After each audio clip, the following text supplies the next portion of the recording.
Hello, everyone. Welcome back to Ace Attorney Toxic Tony AAI Tuesday. Yeah, hi, divas. Tony jump scare, yeah. You always gotta be fucking ready for me. And Grace jump scare as well. Hello. Welcome back, Grace. Remind me of which case you've played up to? It was, I think, the last one. Okay, but you didn't, okay. Okay, we might get to Raymond Shields today, or, sorry. What was his fucking name again? I forgot. Eddie Fender. Oh, yeah. Oh, don't even fucking brag about your onsen. Ugh! I literally want to go to an onsen so bad. I watched someone on a short on YouTube about someone, the Fender. I watched someone on YouTube talking about their experience in an onsen, and I was like, fuck! Ah! Yeah, I've always wanted to go to one. Yeah. But yeah, welcome everyone! Hello, one and all. What am I doing?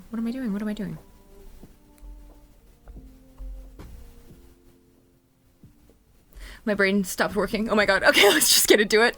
You just like... my fucking consciousness left my body for a second. What the hell was that? Okay, well, we'll just get into this because I'm just kind of ready to play the game.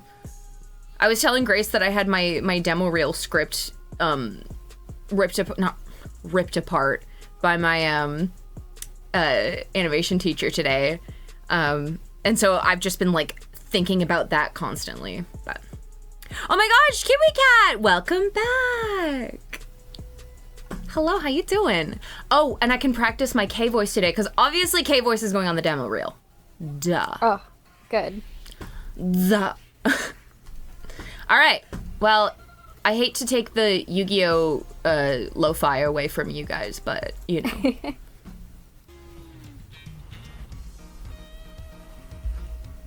All right, let's get the fuck into this. Yippee. Yippee! This is the official translation, Kiwi Cat. Yes. What we've been waiting for. Okay, Lang voice, I figured out a way to kind of make it go on the reel because I'm gonna have a girl turn into a werewolf. Amazing. Because we have to put like our best voices on there that we think we could be cast as.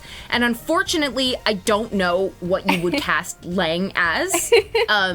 But if it's like a little thing with a werewolf, it's like, whoa, that was a big change. Like you show the range, you know, the vocal shift. No, a return of Puny Worm.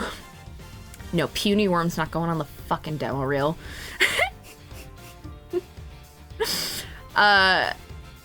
Cryptid misses you and says one day I'll be able to see a Tony stream again. Aww! I miss Cryptid too. Why not? Why not Puny Worm? I don't know. It's just, it feels a little gimmicky, you know? And plus you can barely understand what I'm saying. We were told only do voices that could be either a supporting character or main character. Because if you do a character that's just like a bit character, it's not that strong. So, anyways, let's continue. Tuesdays are your 15-hour... Ew. Ew, that sucks so bad. I'm saluting you. Oh, with the death of Bastion Rook and the revelation that Shelley the Killer was in our midst, the case had taken a turn we could never have predicted. We could have never predicted. Mr. Knight ordered that the door to the presidential plane be opened. The killer and the emergency personnel attending to Mr. Rook's body were asked to leave. With the scene cleared, we stepped cautiously aboard.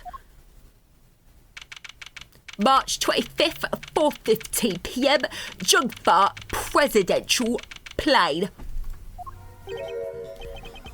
No president in sight. Now, where could he be?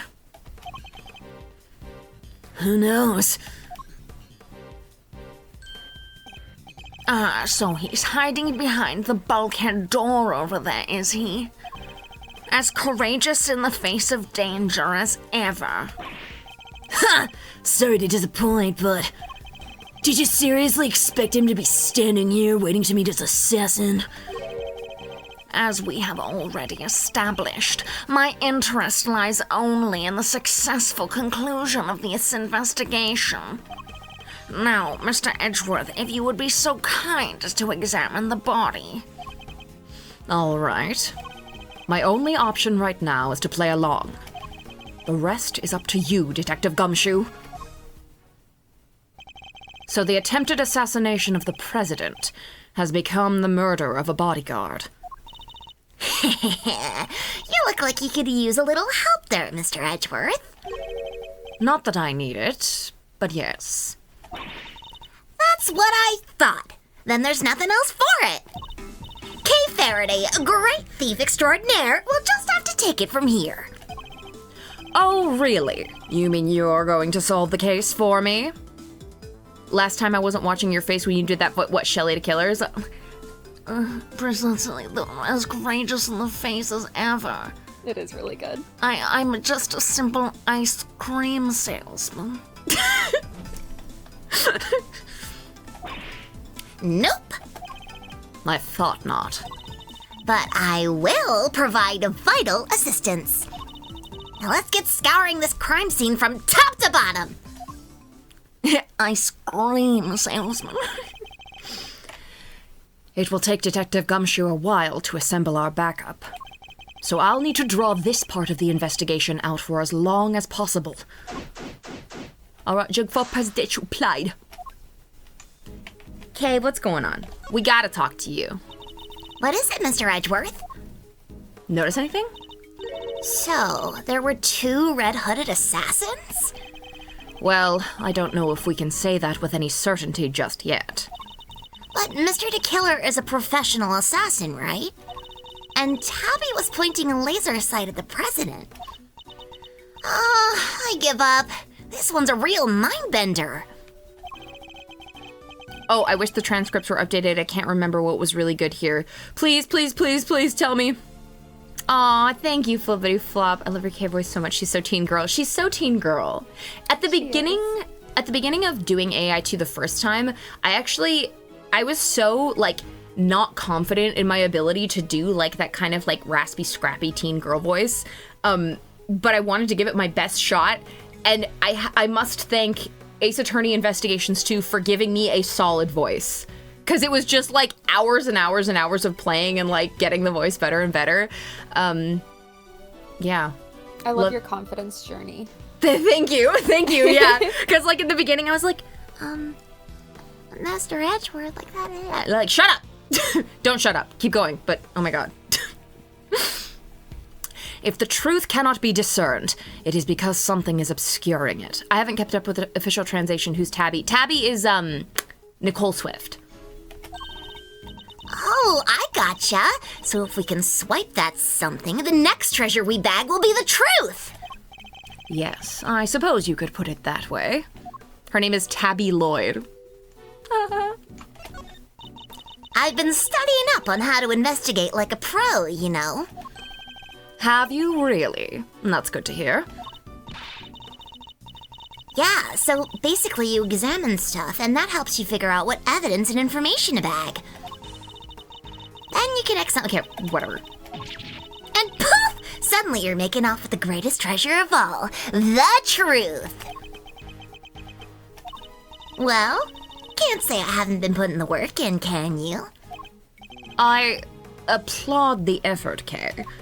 I can't believe a real-life assassin is asking us to investigate a real crime scene. Indeed. Just what is his game? Either way, all we can do now is push on ahead. Let's do this, Mr. Edgeworth, for Mr. Rook. All right. Thank you, Kay. I just wanted to talk to you. Hi, Hannah. Welcome. Right. We have to investigate. Well, I just want 2 gas masks in case of a poison attack, I suppose. The president certainly seems to think he's at risk of at risk of assassination at all times. Wow, gas masks! I've never seen one before. I've heard plenty about them, of course. Oh, from a fellow thief, I presume? No, from the Jim and Ninja! You know, my favorite kids' TV show? Princess Murasaki was getting married, but Toxic Ninja Wolfsbane showed up to lay down some sick burns. And time to tune out. Might save myself a brain cell or two. Shut up! Fucking rude. He's so rude. He's so rude. I think we should abolish him. We should cancel him.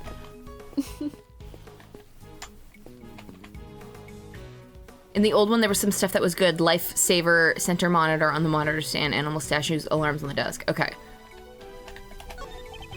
It's a solid circular life preserver, designed to be used in case of an emergency on the water. Or rather, the sea, to be more precise. Ooh, the sea! I love the sea! We should go sometime. Sorry, but you'll have to make that particular trip without me. Aw, don't be like that. Come on, it'll be fun. We can have lobster rolls, ice cream, all that good stuff. Something tells me the sea isn't the main attraction for you, is it? Duh. We're gonna go have ice cream together. Okay. Lifesaver. Center monitor on monitors. Animal statue and alarm. Oh.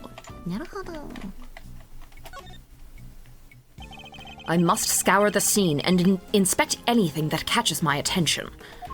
Yeah, AAI anime needs a beach episode. Sorry. I need to take my ailing Victorian old man best friend to the seaside, lest he die of the plague. Okay, shut up. Stop telling people I'm dying of the plague!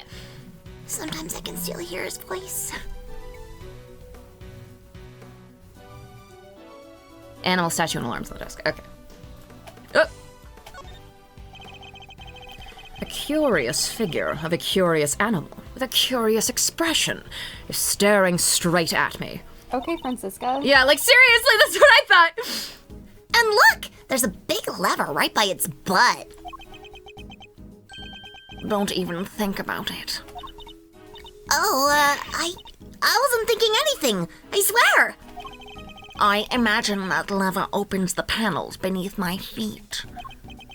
Ah, I see. So he's standing on a trap door. I strongly advise you not to pull it. Do so, and you will regret it. You know, I'm okay with taking some advice, especially when it comes from a professional killer. These personal safety alarms are very colorful. Looks like they get a lot of use as well. I like the president. He seems like a thoughtful guy. Buying these for his kids, maybe his wife too?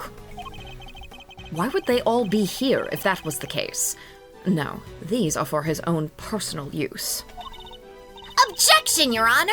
It is simply not possible for one person to use this many personal alarms.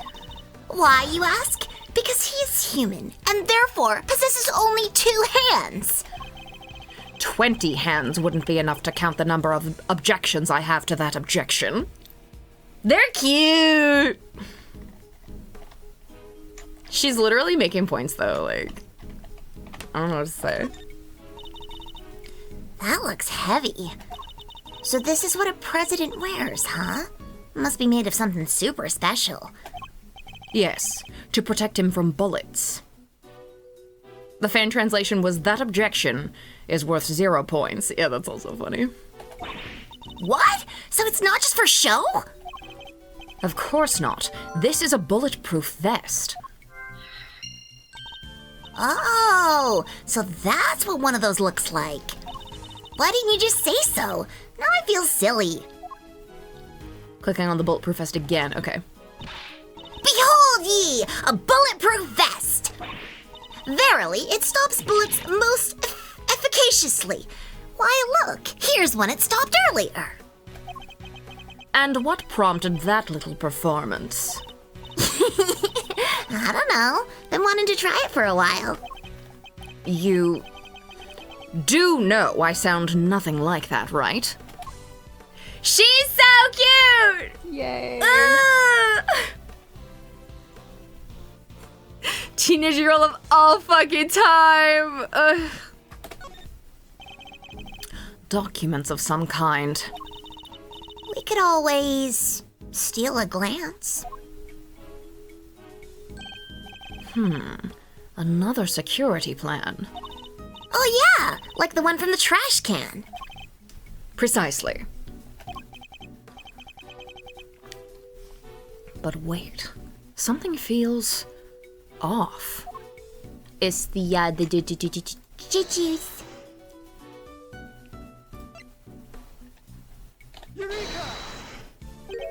The two plans are different. Was the security detail reorganized at some point? Huh? Oh, you're right! Yeah, we made some last-minute changes yesterday. President's orders. Why the urgency?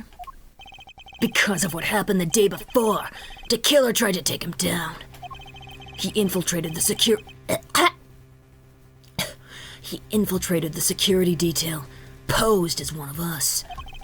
Rook figured it out first, but not before the guy got within striking distance of the president. Oh, this is so good. Hold on.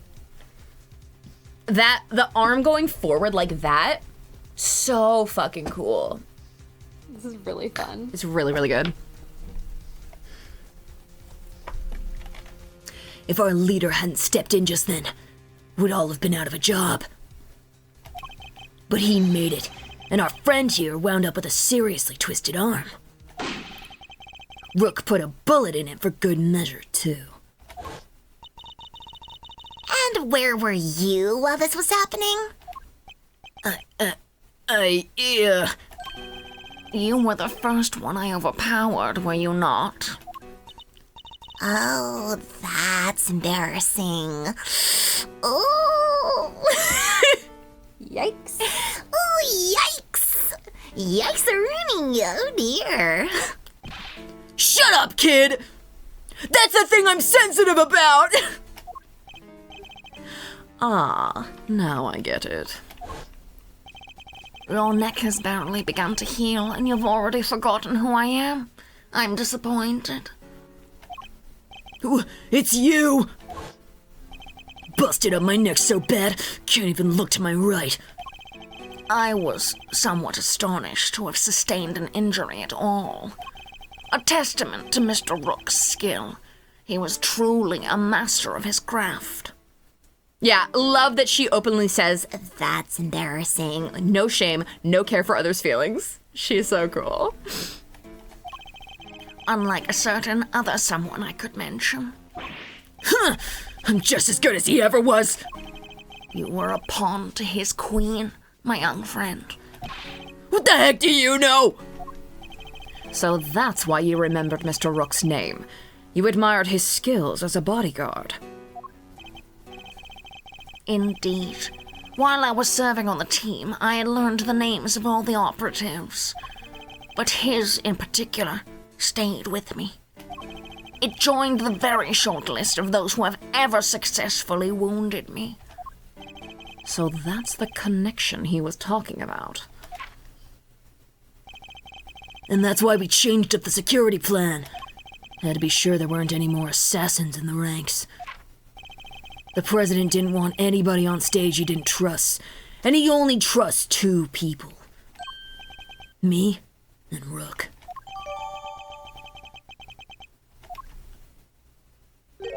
How does that explain your change of position?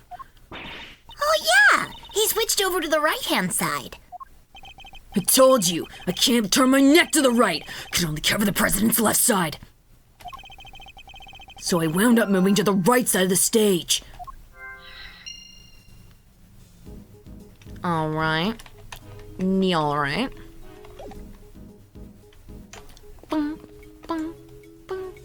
I seem to remember something funny about the bird. A riot shield. And next to it, a canary in a cage. Aw, she's so sweet. I want one. Did you ever see a cuter partner in crime? Partner in crime? Well, yeah. She could help me with lockpicking, stuff like that. A great thief has no greater ally than nature, Mr. Edgeworth.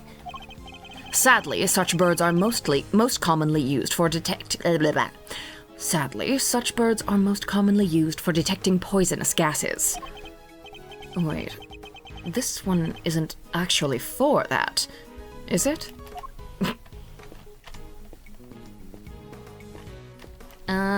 Let's talk to Tabby. Oops. There's a wide selection of protective equipment here. Bulletproof vests, hazmat gear. No way! There's even a spacesuit! I get the sense that the president thinks he's very much in need of protection at all costs. But what if he was in a gunfight and there was poison gas everywhere and he was in space? What would he do then, huh? Then he'd simply put on the bulletproof vest, the hazmat gear, and the spacesuit. That's probably easier said than done. Okay, Tabby. I didn't do it. I'm a reporter. I bag scoops, not souls. But then why lie about your jacket? And the laser sight? That was... I just, knew y'all would think it was fishy.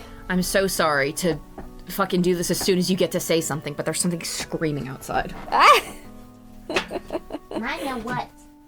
Hi, Bubba, come here. Oh my If you're god, gonna scream, you have to it's come a say Bubba? Yeah. Yeah, come here.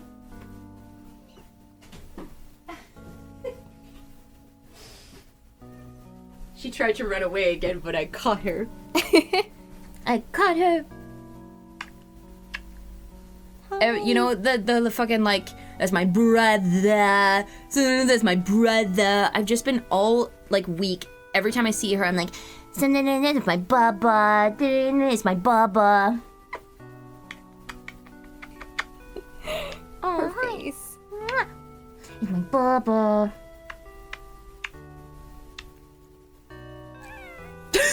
Sorry, Bubba. Okay.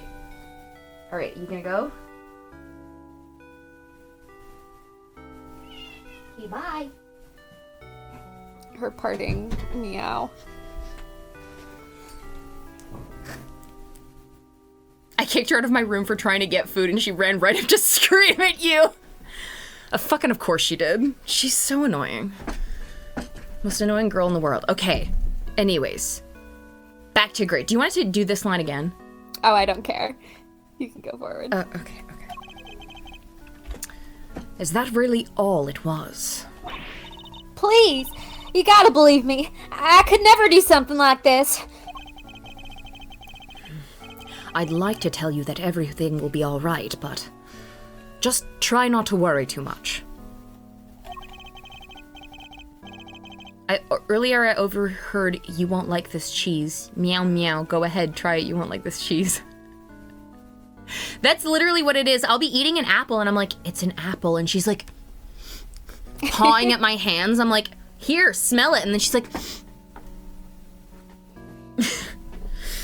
fucking stupid. If you really are innocent, I'll prove it. One way or another. Thanks, Chief. I believe in you. How many times must I tell you, I am not your chief? Oh, sorry, Ruffles. Clean forgot you were Chief number 2. That's not what I meant. Do we have to... what do we have? I wonder if there's something else to present to Tabby. Okay. Well, maybe we haven't found it yet.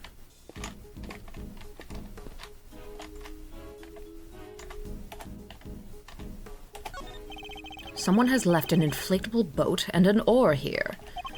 Probably so it's ready to go at any time.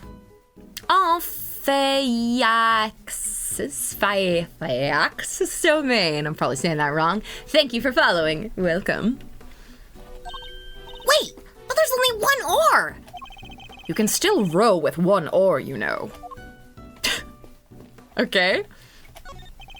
The president is on the other side of this door. And what a door it is. Bet it could get the better of it, though.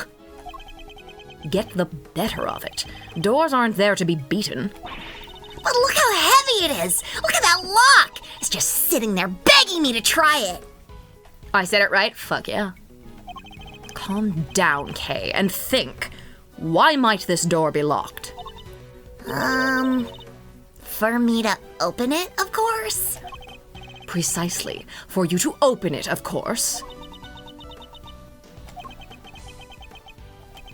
Wait, what is the right answer anyway? They're so stupid. It's a bank of monitors displaying the camera feeds from in and around the plane. Oh, we're not in the air right now. The plane is still parked. I must scour the scene and inspect anything that catches my attention. This monitor is displaying a feed of this very room. Can I have the Yu-Gi-Oh! Lo-Fi link again if you still have it? I believe this is it. It starts with the Long ago, when the pyramids were still young, ancient kings played a something blah blah blah blah. It's got the like.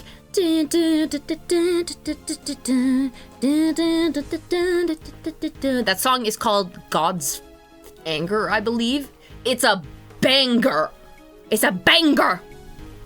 Anyways, that first mix on there, I lose my shit every time, especially when like, I think it's either Yami Merrick or Yami Bakura that's like, my turn. It's so fucking good. It's so good. Yeah, that mix rules as fuck. Okay. Tony, I'm going to the bathroom really quick. Okay. Because cool. I was dehydrated and then I chugged a bunch of water. Oh no. Okay. Good. Have fun. Be safe. They didn't go cheap when they bought these, huh? Very high res.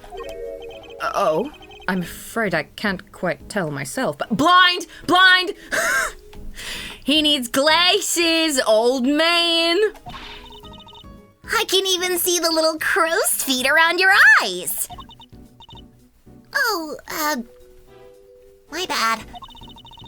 They're just the usual deeply etched lines. You know, on your forehead.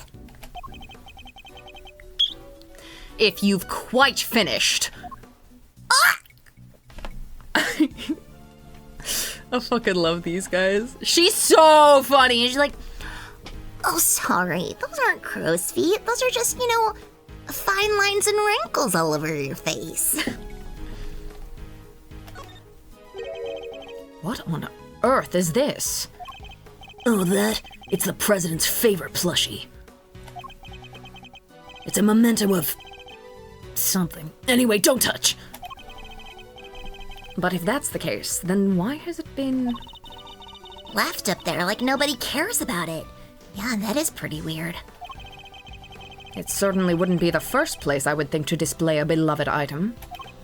Wait, are those shards of glass underneath it? I thought something seemed strange about this cubbyhole, but now I'm sure of it. There was almost certainly another monitor here.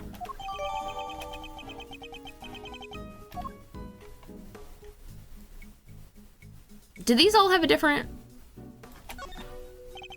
These monitors are displaying the cockpit and parts of the plane's exterior. But I don't see anything out of the ordinary. Oh, okay. Slay. I mean, the fact that this one isn't displaying anything might be weird, but... what do I fucking know? I have returned. Hello, welcome back. And then there was something funny to present to the killer. I have high hopes for your investigation. I do hope you won't betray my trust in you.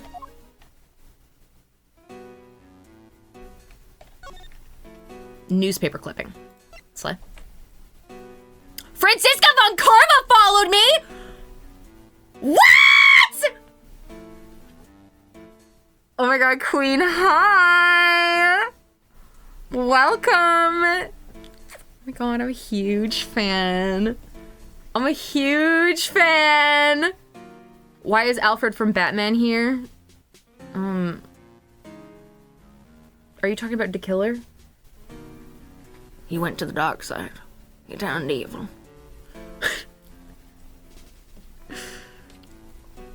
Master Bruce. Look at the guy in pink. That's Shelly the Killer. Shelly the Killer. You know who Shelly the Killer is. Don't, Francisca, you know who Shelly the Killer is. Come on. Come on. I see you are also quite a dark-hearted man, Mr. Edgeworth. If you would like to talk business, we can do so later in private. What's that supposed to mean? Hello? What? What the fuck was that?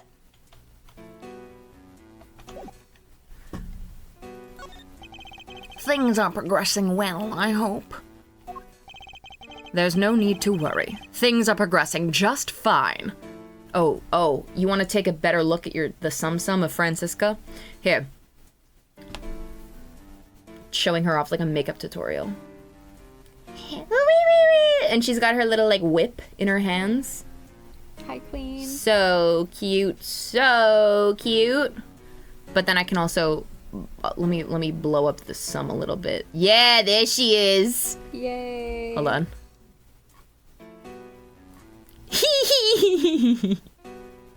Yay. There we go. Yeah, there she is. But as soon as he slides to the side, yeah. So evil. Are we going to move some JPEGs all stream again? Maybe. Oh. Remember, I absolutely despise betrayals of all kinds. Yes, I know. Indeed you do. So please, do take care not to double-cross me, accidentally or otherwise. I really have no choice but to do as he says for now. Can't believe I let an assassin onto the president's plane. You know very well it was for the good of the investigation, Mr. Knight. Don't give me that. I know what you really want.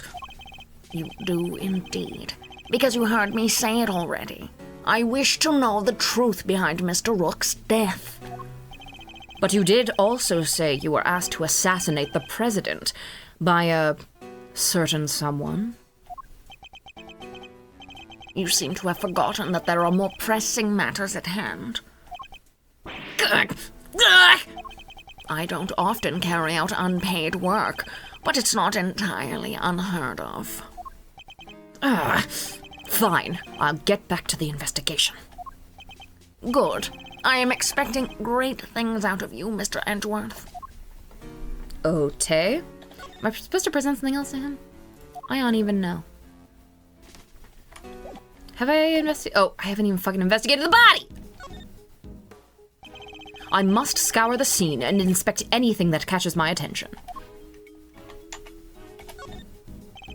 The bullet seems to have entered just under his armpit and went clean through his body.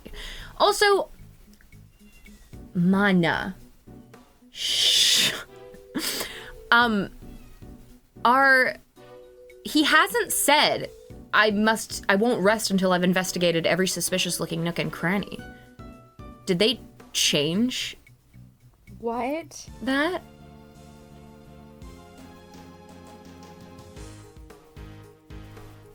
I don't know. We'll have to keep a lookout.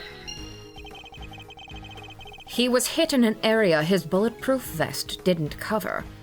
They axed it?!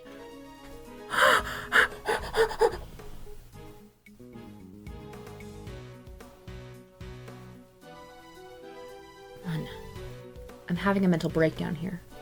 Stop screaming. Can you guys hear her? She's just going like behind my door like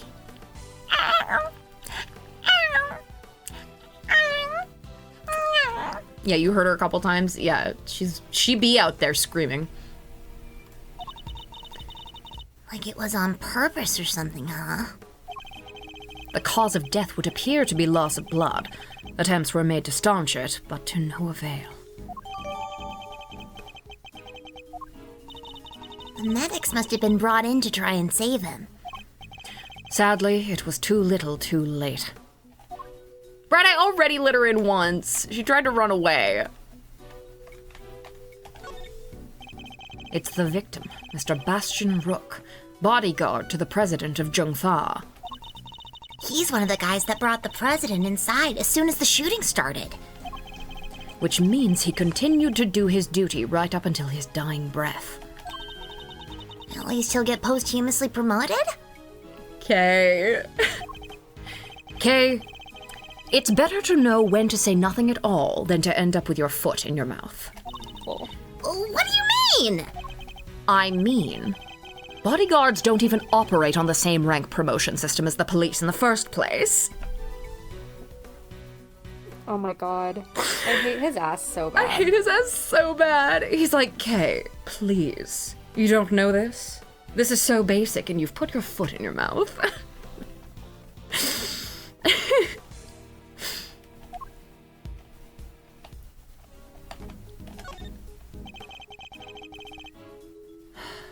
Let me just let her in. Manda, shut up. Come here. If you're gonna come in, come in. Thank you.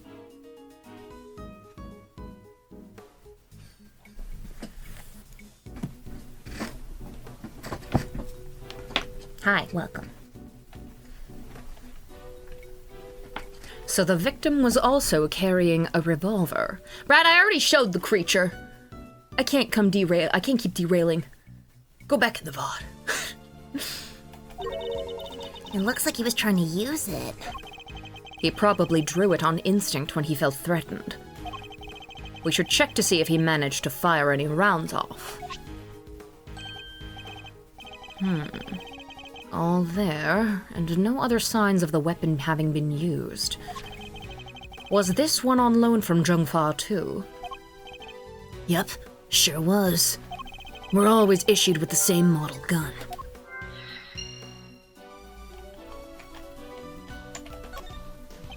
It's a bulletproof attaché case. Bodyguards use them to shield their clients from gunfire. There were some in Kay's autograph. There were some in Kay's photograph too. She should autograph it. She should autograph it.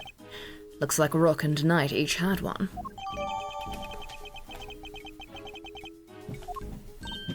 Oh, hey! That's the photo I snatched! You can hardly steal a photo at a public event, Kay. But I'm snatching up a moment in time with every picture I take, you know? I take it snatch is your new favorite word. I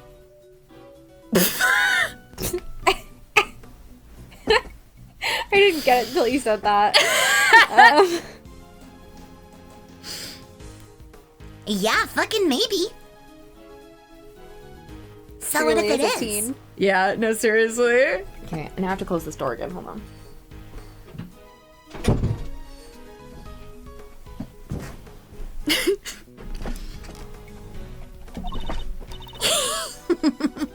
Maybe. Okay, Faraday, she's so cool. Okay, we have lots of logic to connect. Oops, nope. Alright, there's no more to be found here.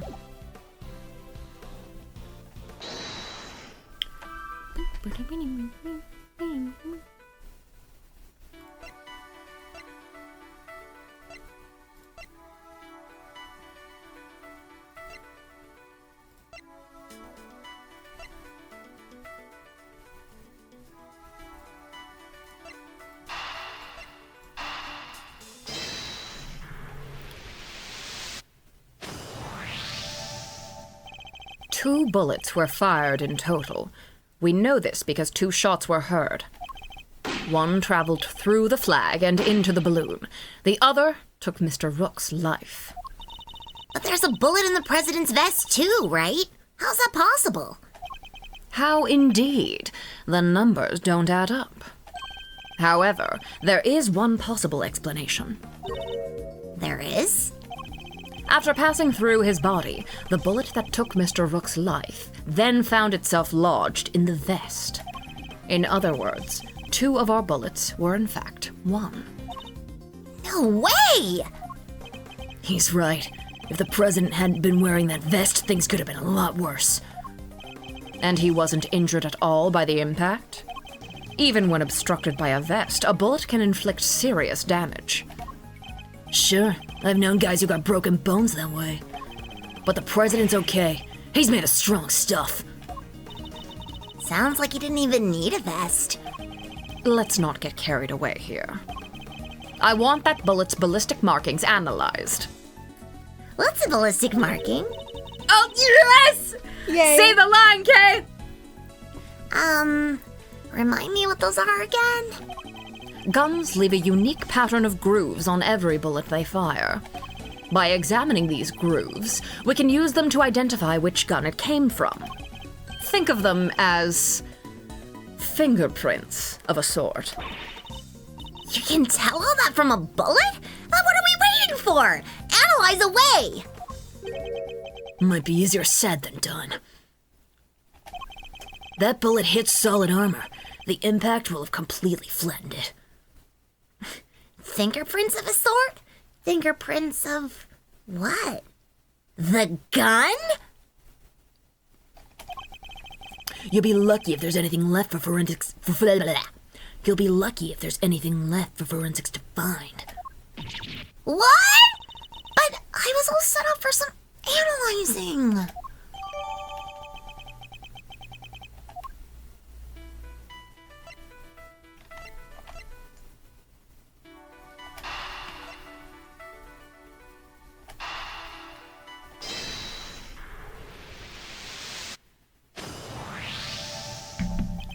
The 2 guns are exactly the same, meaning it's likely that the one we found is also from Zhengfa. All right. The bodyguards all got their guns from the Zhengfa authorities, right? Yes. Are they, like, super rare or anything? No, I don't believe so. This model isn't exactly easy to come by in this country, but it's certainly not impossible either. Boo! And here I thought they might be valuable treasures. Yes, it's something of a shame. Whoa! I just mentioned treasures and you totally responded for once. She said actually. You actually responded for once. I only mean to point out that if guns were rarer, it would be much easier to trace them. Which would have made them treasures of the evidence variety, I suppose. Ha! See? Everything's a treasure hunt one way or another, including this investigation. You could say that. All right, then it's treasure hunting time. On with the investigation. She certainly seems a lot more enthusiastic all of a sudden. That's quite enough investigating for now. What is taking so long, Detective... What is taking so long, Detective Gumshoe? Well, Mr. Edgeworth, have you solved the case? No, not yet. Is that so? Then perhaps interviewing another key witness might help you to do so. Another witness? Who? You don't mean... The most important witness of all. The man on the other side of that door. He really intends to have me question the president? Now, if you would be so kind as to summon him, Mr. Edgeworth. Stop right there to kill her! You're nuts if you think I'd let him anywhere near you! Well, Mr. President, I'm sure you are watching us through your security feed, aren't you? In which case, I politely request that you show yourself. That is, if you value your bodyguard's life. Yeah. Now, Grace, would you like to be the president? Sure. Lovely.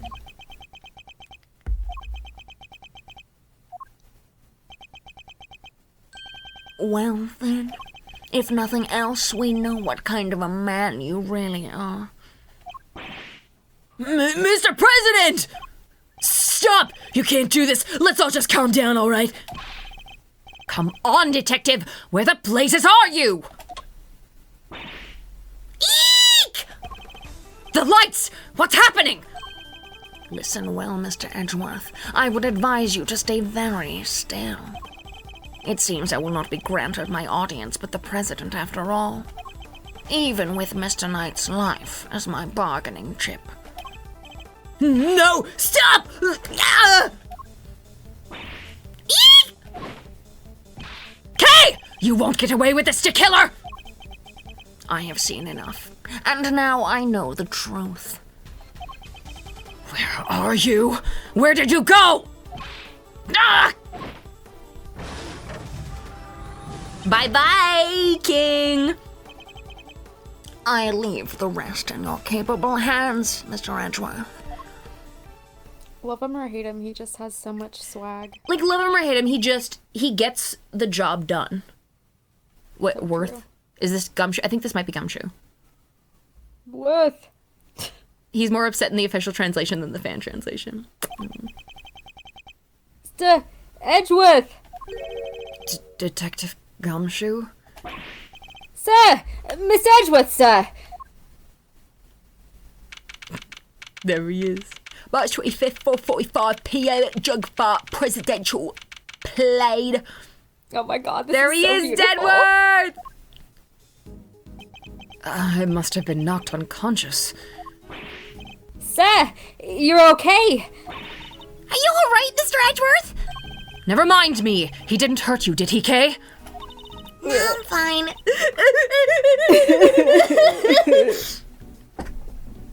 No, I'm fine. Only just woke up myself. My head will be sore for a while, but that's about it. So you can stop worrying. Detective, did you manage to stop the killer? Yeah, literally, Grace, this. Where are they? Literally them. Oh my god. Well, now, don't worry. What bad could come from hitting my head? He fucking loves her. It's like, It's fine. I'm fine. I'm literally fine. Yes, Grovey, this! Well, see, Ms. Lloyd came running out of the plane and, she told us he'd flown the coop. We were too late. I'm sorry, sir. Bodyguard over there told us something, too. Seems there's an inflatable boat missing from by the window. The killer must have stolen it and rowed himself across the lake. What about the cordon around the park? I called everyone back in to stake out the plane. Ranking Ace Attorney characters by how iconic their head injury was. Number 1, Phoenix. Number 2, Kay. So true. Including the guy stationed across the water. No. So he's completely slipped through our fingers? Not the best look for the department, but yeah. Did you have spoilers? Mia. No. Hey, Edgeworth. Mr. Knight, you're alive. Yeah, no thanks to that murderer. Oh, that reminds me. I found this lying on the ground next to you, Miss Edgeworth. A calling card, marked with a seashell. Guess he wanted to leave a message. The killer usually leaves these next to the bodies of his victims. But you're not dead, sir. Yes, thank you. I noticed, but I could have been. Maybe that's the message. I can't stop thinking about his parting words. I have seen enough, and now I know the truth. I leave the rest in your capable hands, Mr. Edgeworth. And now I know the truth. The truth about what? Roger that. I'll clear out here, sir. Over. What's going on? That was the president. He's coming out. Now?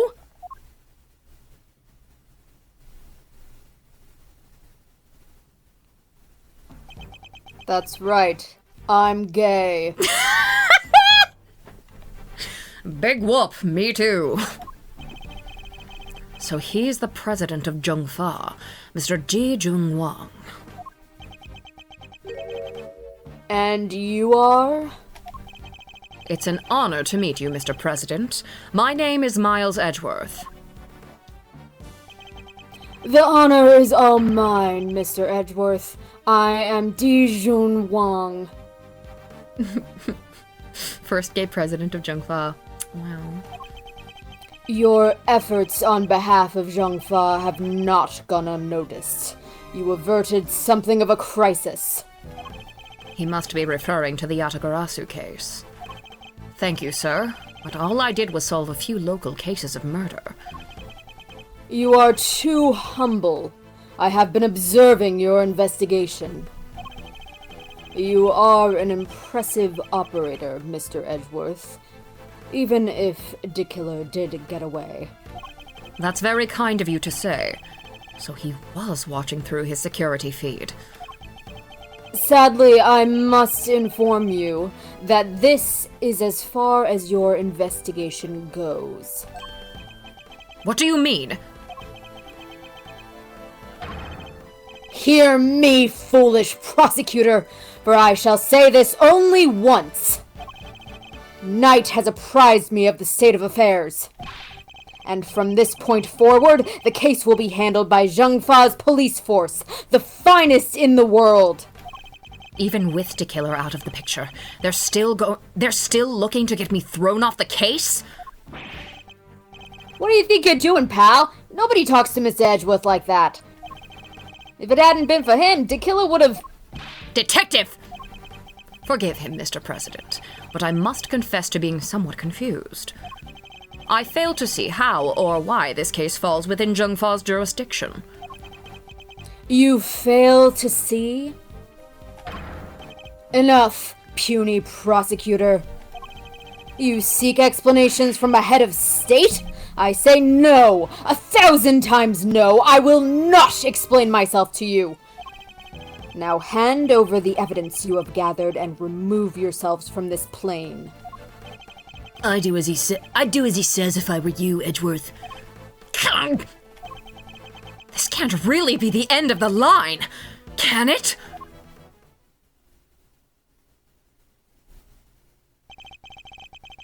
Case evidence handed to Mr. Knight. Why? Why let us come so far only to pull the case out from under us? Now you may leave. Knight, detain the suspect. Yes, sir. Right away. To make an attempt on my life? To murder one of my faithful servants? The effrontery! The villainy! Man, being a Shakespearean character really is like a, Zhengfa trait. It really is. They love it over there. I didn't murder nobody. Cause I... Shut your mouth, Miss Journalist. Answer me this. In a world already lousy with lies, with deception, with sin and iniquity, can we stand by and suffer yet another crime to go unpunished? I say no! 1,000 times no! There can be no forgiveness! There can be no surrender! Why, you ask me? Then I will tell you. He's hiding something. I'm certain of it. Just yapping away. 1,000 times, baby! And if I leave now, we'll never know the truth. Miss Edgeworth, sir. Mr. Edgeworth, there's gotta be something we can do!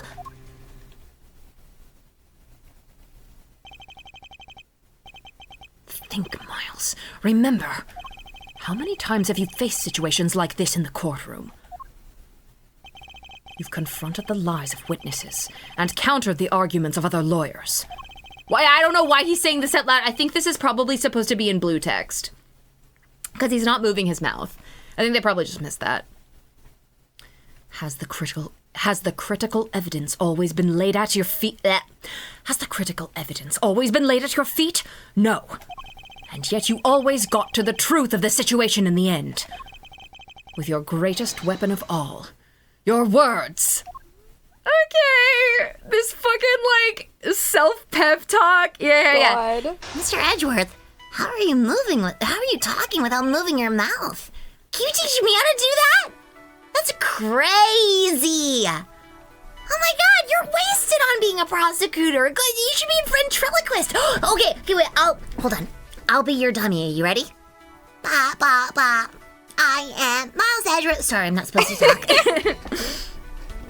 Now, let us analyze the state of play. She, sits on his knee. She's like, ba, ba, ba, ba, ba, ba. Mr. Edgeworth, you're supposed to talk without moving your mouth. Ba, ba, ba.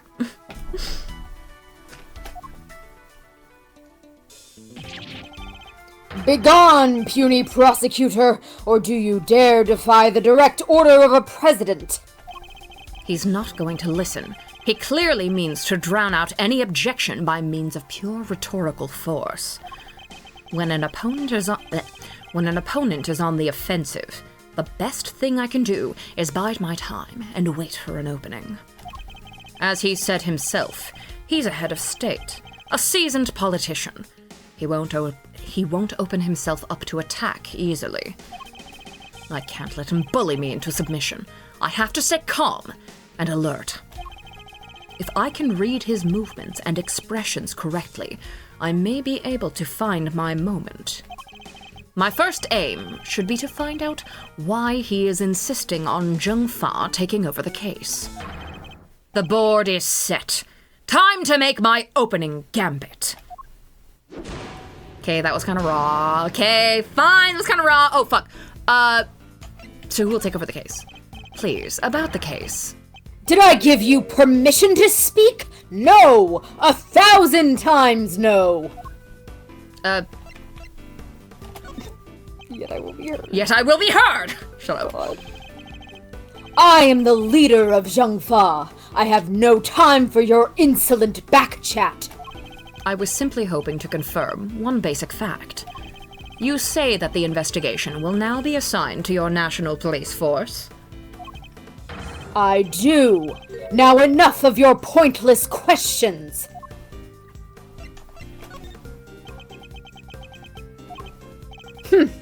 Good boy. Sorry? Sorry? The interior of this plane is the sovereign territory of Zheng Fa. You have no rights here. Is that so? Could it be that our current location itself is significant somehow? I should keep that in mind. It could be a useful clue. Could you at least explain to me why I am off the case? Imbecile! Cease your insolent jabbering. I need not explain myself to you. My reasons are my own, and they are none of your concern. Perhaps it's time to employ my clue. Okay, nerd. Yeah, in the course of our conversation, I've deduced certain facts from your behavior, Mr. President. For example, you seem particularly aggressive when discussing our current location. Our current location. Your clue. Shut up! You smarmy smart aleck. As you said yourself, the presidential plane is the sovereign territory of Zheng Fa. And from that, we can infer that you believe the rules of extraterritoriality apply. Fuck! I almost had that line. That you believe the rules of extraterritoriality apply inside here. Is that correct? Oh god. Not extraterritoriality Next, again. yeah. Enough! Cease your objectionable whining.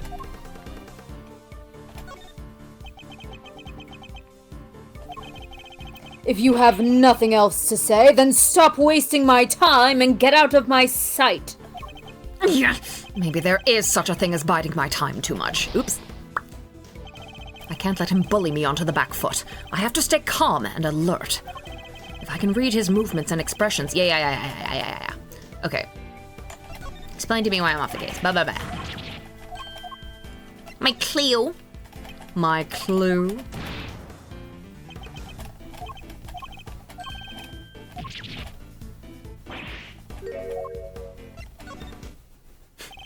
You can rant and roar all you like, but you won't escape my scrutiny. It was unmistakable. The moment I mentioned extraterritoriality, you became visibly agitated.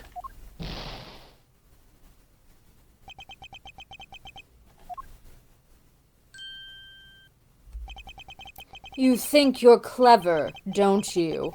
Let me answer your little question. It's true. Extraterritoriality applies. Your laws mean nothing here. Yeah, we all became visibly agitated at the mention of extraterritoriality. And why does that matter, you ask? It matters because it means you are powerless. You have neither influence nor authority here. Interesting. So the extraterritoriality issue does have something to do with all of this. Let's dig a little deeper into the claim that the plane is sovereign territory, shall we? This next move will surely decide the victor. He may be the president, but nobody is untouchable. I just have to find the right angle of attack.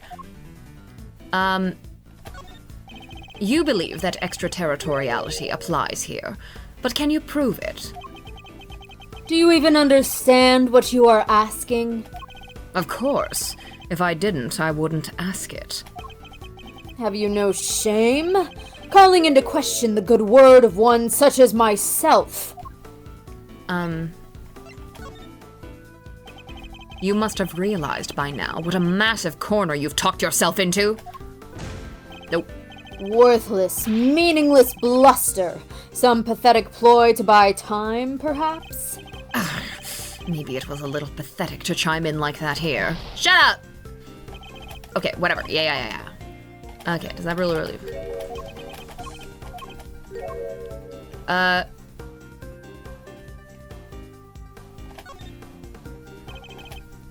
No, fuck, I have to buy my time. What the fuck? Why would I buy my time right there?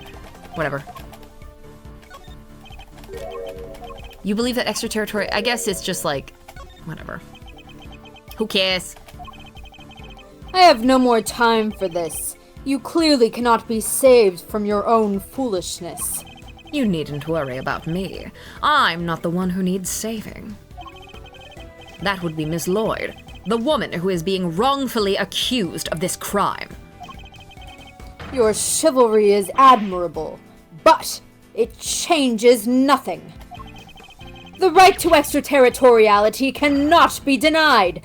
This is Zheng Fa! If I want to take this any further, I'll need a clue of some kind. Let me try another tack for now. Alright. Surely you see that you have overplayed your hand. Nobody asked for your opinion. You need only obey me, nothing else.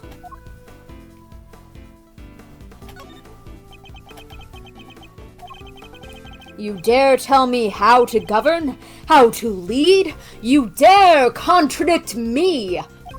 On the matter of Miss Lloyd's guilt, yes, I do. No, she is guilty. She is the culprit. There is nothing left to debate.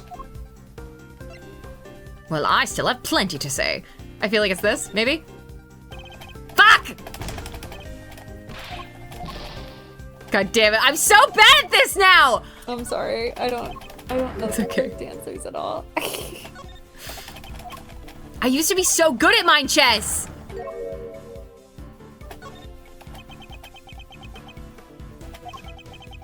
Who else could have fired from outside the plane? There is no other viable suspect. Fascinating. So he's claiming that Ms. Lloyd fired at him from outside the plane? This could be a vital clue. Okay, does that rule really apply here? Was it? It was by my time.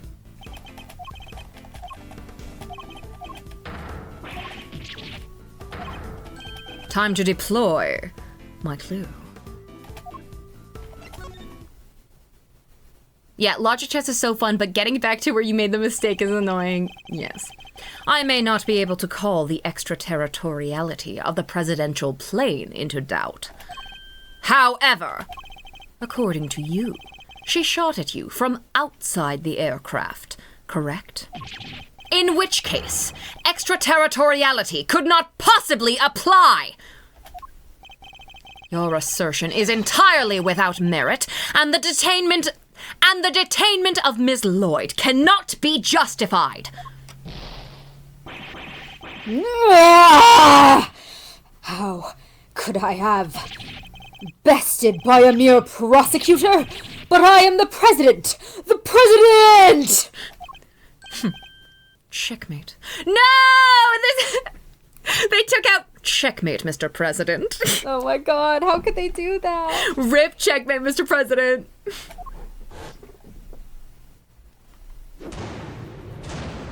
Thief. I trust you won't mind if we continue our investigation now, Mr. President. Hello, yay, it's Tuesday. It's Tuesday.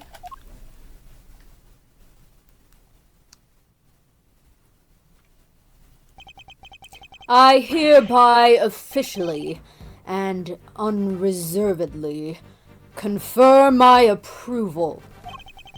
Consider it a gesture of the magnanimity and generosity for which my good office is known. Yes, for without noble acts such as these, unmistakably and irrefutably, for which reason we hereby... there can be no other outcome, for our goals are lofty and our hearts... People of Zhengfa, I swear to you, here and now, this investigation will continue. All that when he could have just said, okay, you got me. Mr. Knight, if you would care to return the evidence. You're gonna draw Asaryu while listening? Dude! Fuck yeah! Now that's a Tuesday night. This guy gets it. Take it. Case evidence retrieved from Mr. Knight. We did it, Mr. Edgeworth! We sure did. And now the investigation can continue. Whatever. Enjoy your pocket full of pawns. I'll be over here enjoying how you put them into play. Then you will definitely enjoy my next move. So-called free thinkers when Asaryu. No, literally. Mr. President, one more favor, if you would be so kind. What is it? Could you please give us your testimony concerning the incident itself? Now you want me to testify? Whoa! That's your next move? If you want the president to testify, you'll have to take him to court. All in good time, Mr. Knight. He will get his day in court soon enough. I don't have a pocket full of pawns. My board contains 28 knights surrounding one lone blue pawn.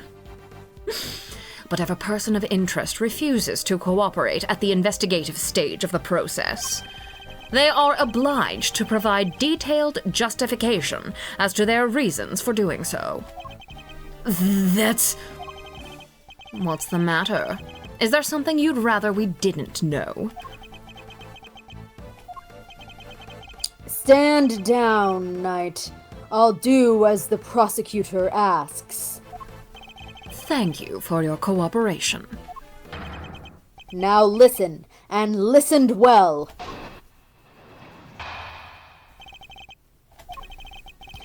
Where was I when the incident occurred? The stage, of course.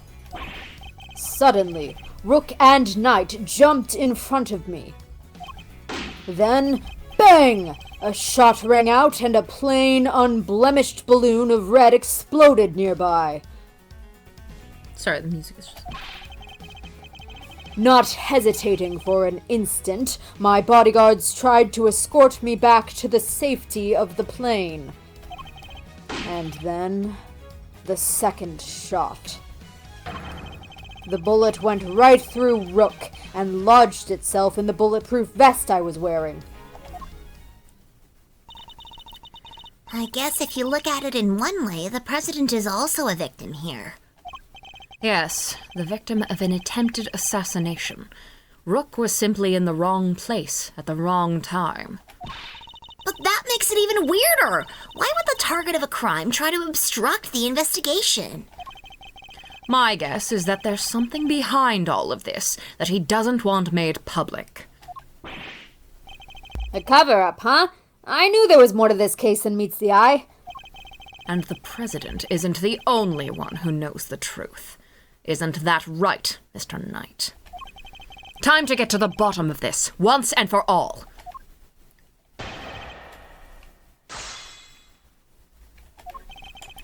Okay. The stage. Suddenly Rook and Knight jumped in front of me, then bang, a shot rang out, and a plain, unblemished balloon of red. Well, It wasn't a plain red balloon. It was the Steel Samurai. is there anything funny to press?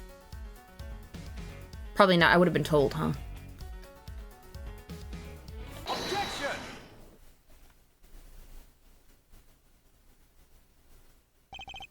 You say it was a plain red balloon that burst. But I strongly beg to differ. Take a look at this. I think you'd agree that it's hardly plain, wouldn't you? No! What? Who is that? Mr. President, meet the Steel Samurai. I would have hoped you might recognize him. Especially if you were hoping to ingratiate yourself with the people of this country. Yeah! You need to watch the Jammin' Ninja too. He's amazing! So you see, the balloon that was struck by the bullet was anything but plain. It was, in fact, of the Steel Samurai. But the briefing mentioned 2 plain red balloons. And there they are, right on the security plan. They do look pretty plain, don't they? Just simple round balloons.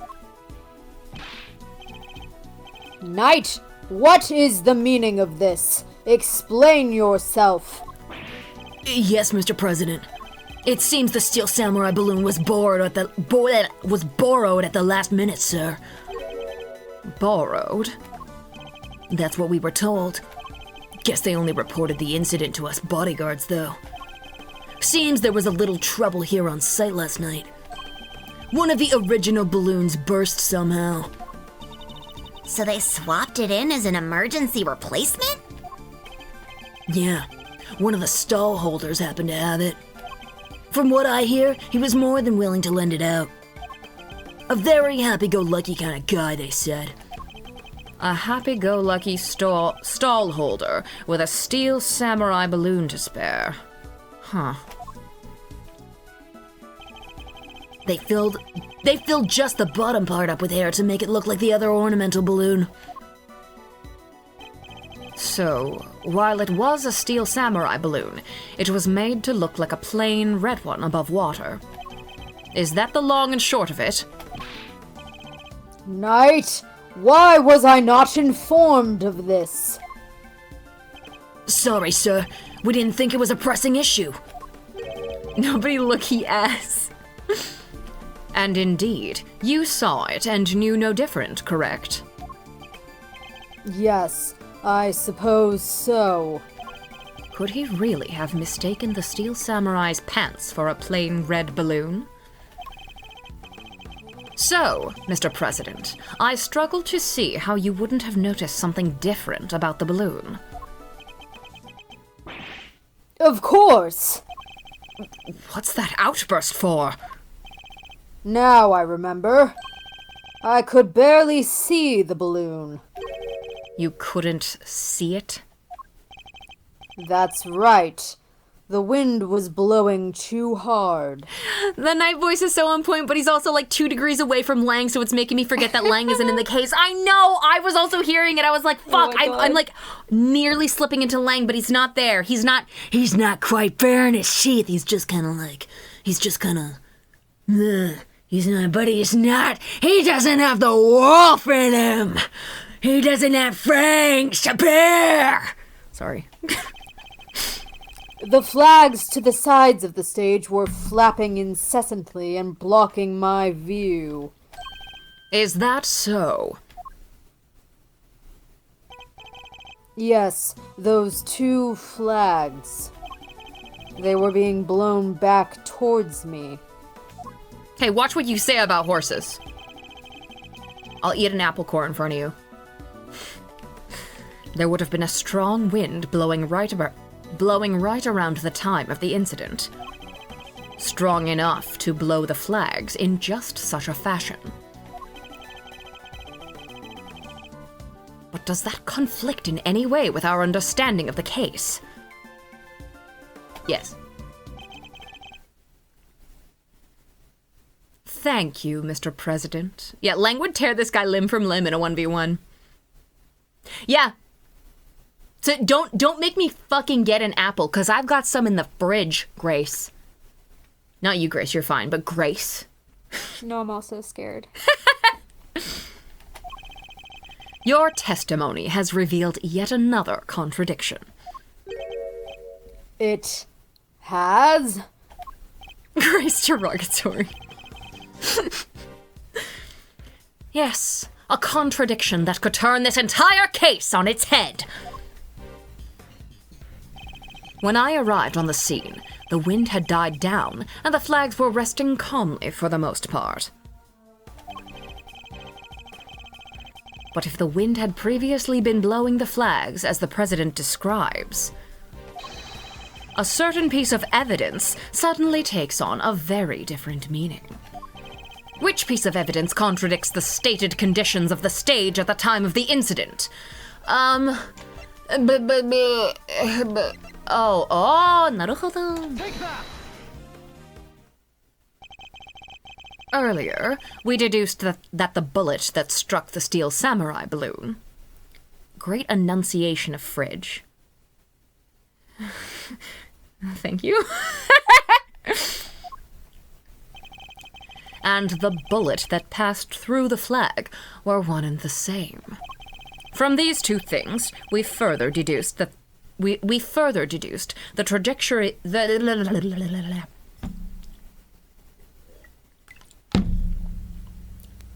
From Hydrate, don't dihydrate. yeah, literally.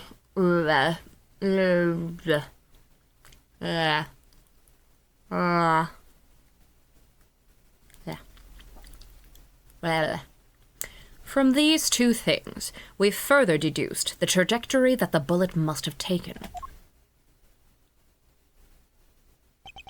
And we concluded that our shooter must have fired from the left side of the spectator area.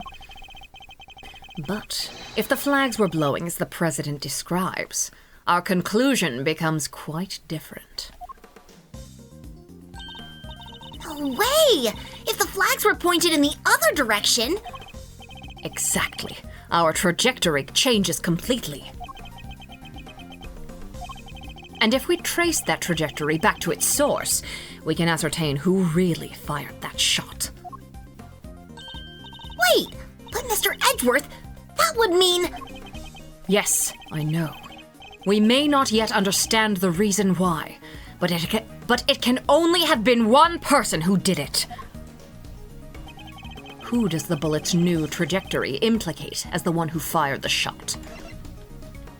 He's only 24! Bro, you look awful for 24. It's the steroids. It's the steroids.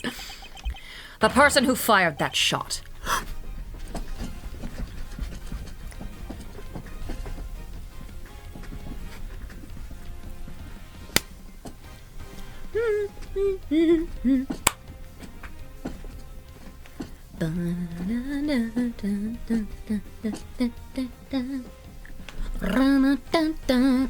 Okay, sorry.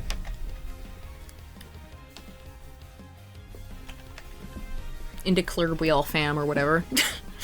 The person who fired that shot was none other than you, Mr. Knight. What? The path from the balloon back through the flag leads directly to the spot where you were standing.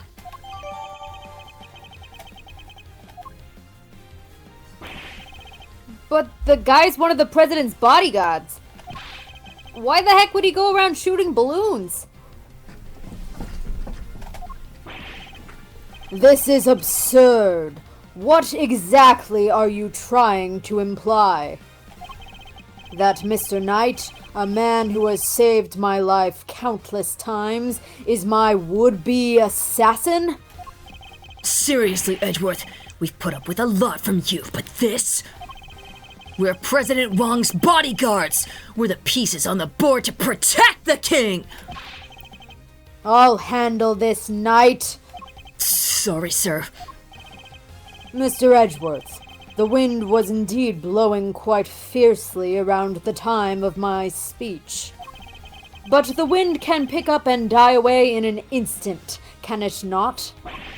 Therefore, I need proof. Proof that it was blowing hard enough to lift the flags during that crucial moment. The first shot was fired right around the time the president raised his fist. I have a piece of evidence that shows just that. Perhaps it can also show us what was happening with the flag then, too.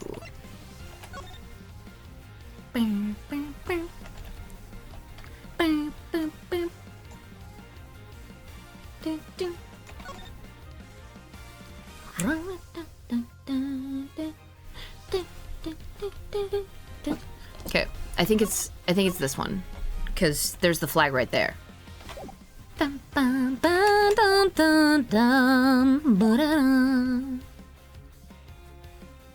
Yeah, I don't dislike Gumshoe, but the amount of times I went, oh right, Gumshoe's here, I forgot while playing this game. I know, I mean, he's Gumshoe, you know, he's Gumshoe, you know? I've always got to be on. He's always going to show up when I least expect it. Yeah. Your proof is in this picture right here. This should be good. Which picture? Where? We can see which way the flag was really blowing. Right here. Take that! Well, do you deny that it clearly shows the flag? There we have it. Proof that it was blowing towards you at the moment of the shooting. So that means our pal over there did shoot the balloon? Making him the assassin? Mr. Knight?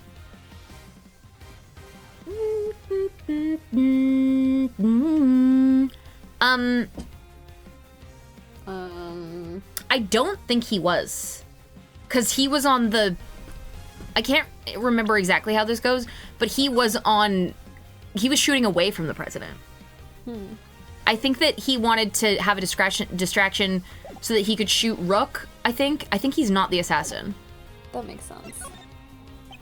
Mr. Knight is not the assassin.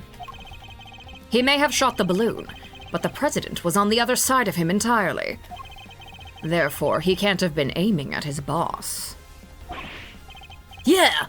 Besides, why would I even shoot the balloon? What would be the point? And watch how you answer, or I might aim for something else next. There was a point.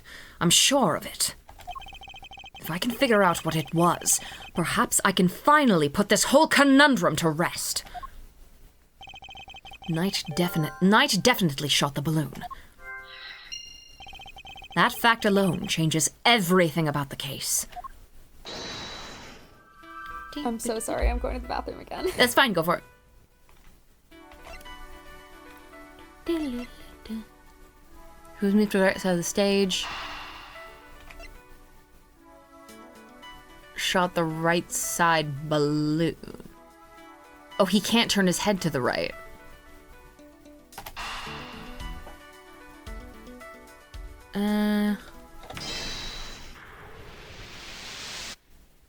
There we go. Why did Knight's assigned position change? I told you, I can't turn my neck to the right. Could only cover the president's left side. So I wound up moving to the right side of the stage. But is that the only reason? Let us suppose that the plan hadn't changed, that Knight had remained posted on the left. Given that he was unable to turn his head to the right, would he even have been able to shoot the balloon closest to him? Could it be that the security plan was changed for the express purpose of popping one of the balloons?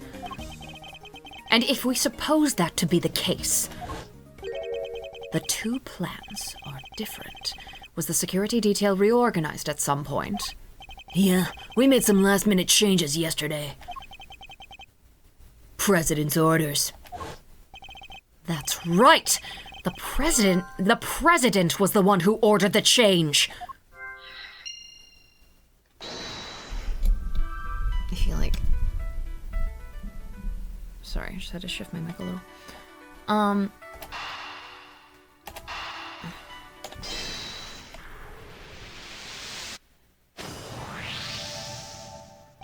If I'm reading things right, the president knew in advance about the balloon shooting. Which means he must have had foreknowledge he would be in someone's crosshairs today as well. And if that's true, then everything else that's been bothering me neatly falls into place. How did the shooter get a gun past such heavy security? And why would they then carry out the shooting wearing such a conspicuous item of clothing? Why use a laser sight that would give away their location in an instant? And how did the president suffer no injuries at all, despite a direct hit to this... Blah, blah. And how did the president suffer no injuries at all, despite a direct hit to his vest? These are the questions that Knight and the president don't want us to consider. There is only one possible reason for Mr. Knight to have fired his gun. To create the illusion of an... Oh my fucking god.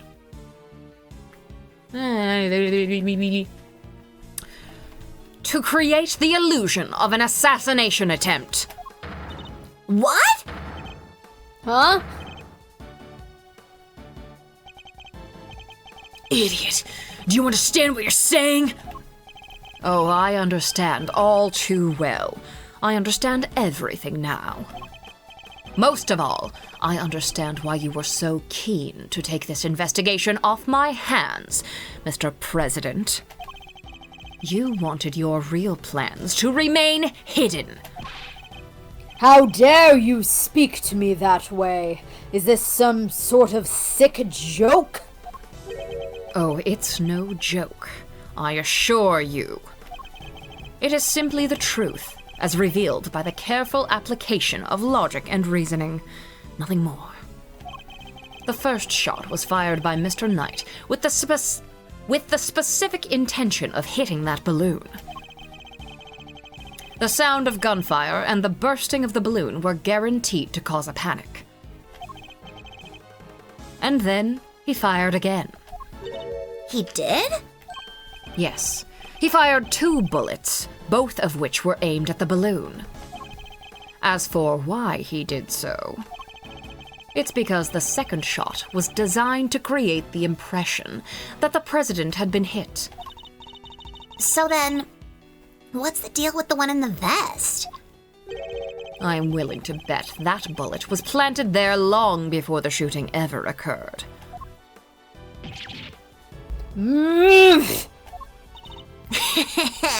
So Mr. Heroic President didn't take a bullet after all.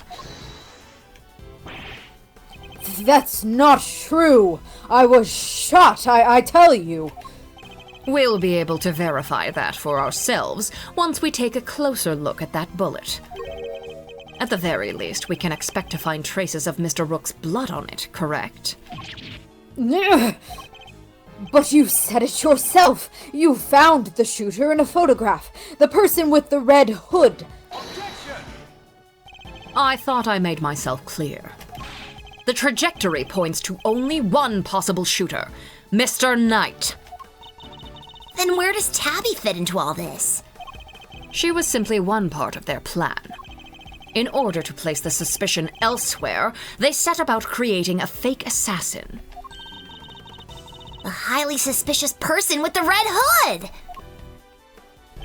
I have yet to ascertain exactly how complicit Miss Lloyd was in the whole scheme. But I can say with some confidence that none of the shots were fired by her. I suspect her only job was to point a laser sight at the president. That's right! Then I was... Tasked with turning your jacket inside out at the moment the crowd flew into a panic. Yes. Thus making the mysterious red-hooded shooter disappear in the blink of an eye.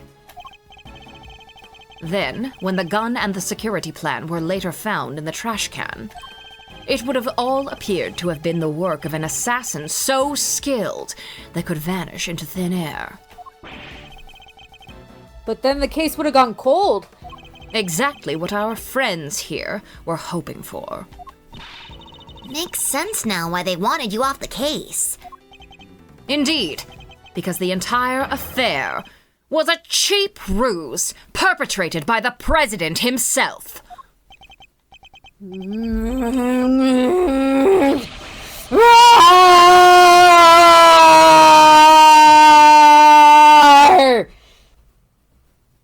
I'm a lion. I'm a lion. Oh my god.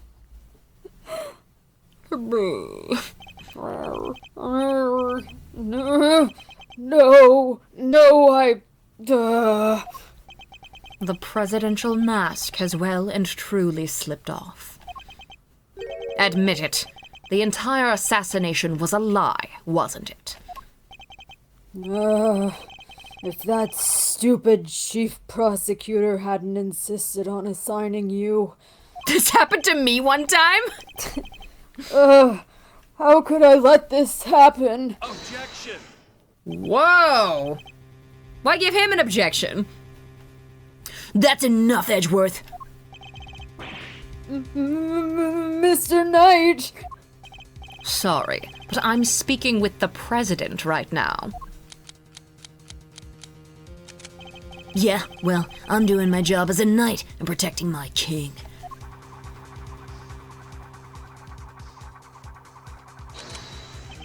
So go ahead, keep running your mouth. Perhaps it would be better if we stuck to threatening each other with words? He wouldn't! Would he? Nah, I don't need this thing to shut you up. All right, my move. Question. You claim I fired my gun from on stage. Well, how do you figure I did that in front of a crowd of thousands? An excellent point. Time for my counter move, I suppose. You had a certain something that allowed you to You had a certain something that allowed you to conceal your actions. A certain something, huh? Mighty specific. What did Knight use to hide his accusation? What did Knight use to hide his actions from the crowd? Oops. Take that! Oh, wait, sorry, I forgot that we got that in the... God damn it. You used this to hide your suspect actions, didn't you? And that makes me a suspect. How? Sorry, Mr. Edgeworth, but it is a pretty suspect piece of evidence to pin your case on. Yeah, suspect enough to show I'm not your suspect. The key question here is how Nightman... Yeah. I forgot that we had the case in the... Alright, fuck. Yeah. There it is. Take that! My attaché case? Yes. Take a look at Kay's photograph. Well, I presented it! Whatever. Your right hand is completely obscured by the case. At the very moment this picture was taken, you were firing your gun. And in such a way that you wouldn't be detected. Objection! You don't like to let the facts get in the way of a good theory, do you, Edgeworth? Shame you don't seem to have noticed. Noticed what? The theories are all you have. Conjectures, nothing more. The flag was billowing in the wind at precisely the right moment. I hid my gun with my attaché case. We changed the security plan because I couldn't turn my head. The president's gay? It's all just speculation. Circumstantial evidence at best. You can't prove any of it. No, that one's true. Shut up, Mr. President! If you at least had the bullet that burst the balloon, you might have a scrap of credibility. Imagine, you could have run forensics to see if it matched my gun. But no, that bullet is at the bottom of the lake. You gonna go dredge it up? I hate to say it, but he's right. I don't have anything concrete. I thought not. Maybe now you can shut your mouth.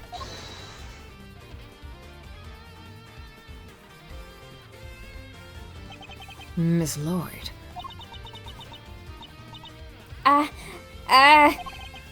Of course. She could shed some light on this whole situation. I just need to get her to talk. What's the matter?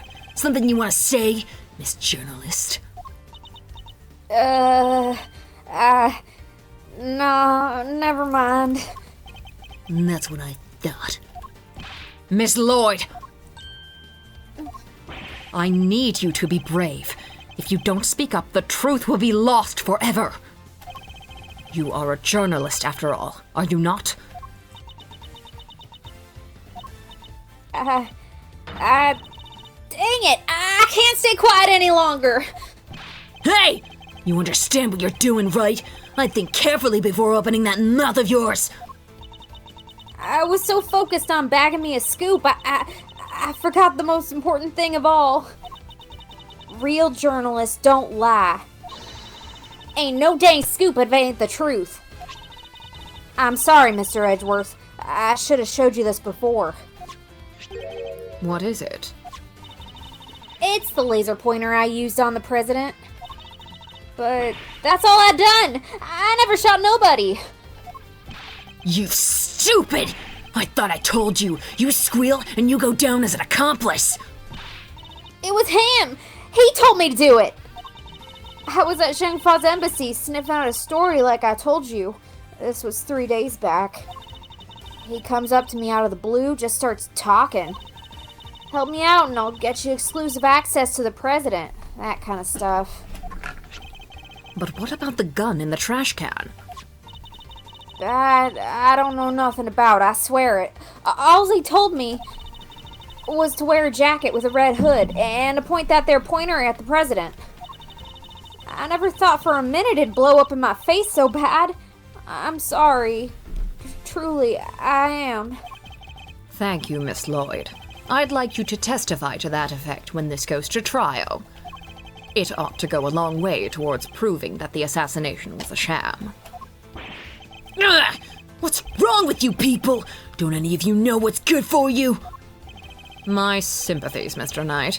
Had you successfully removed me from this case as you would... Fuck!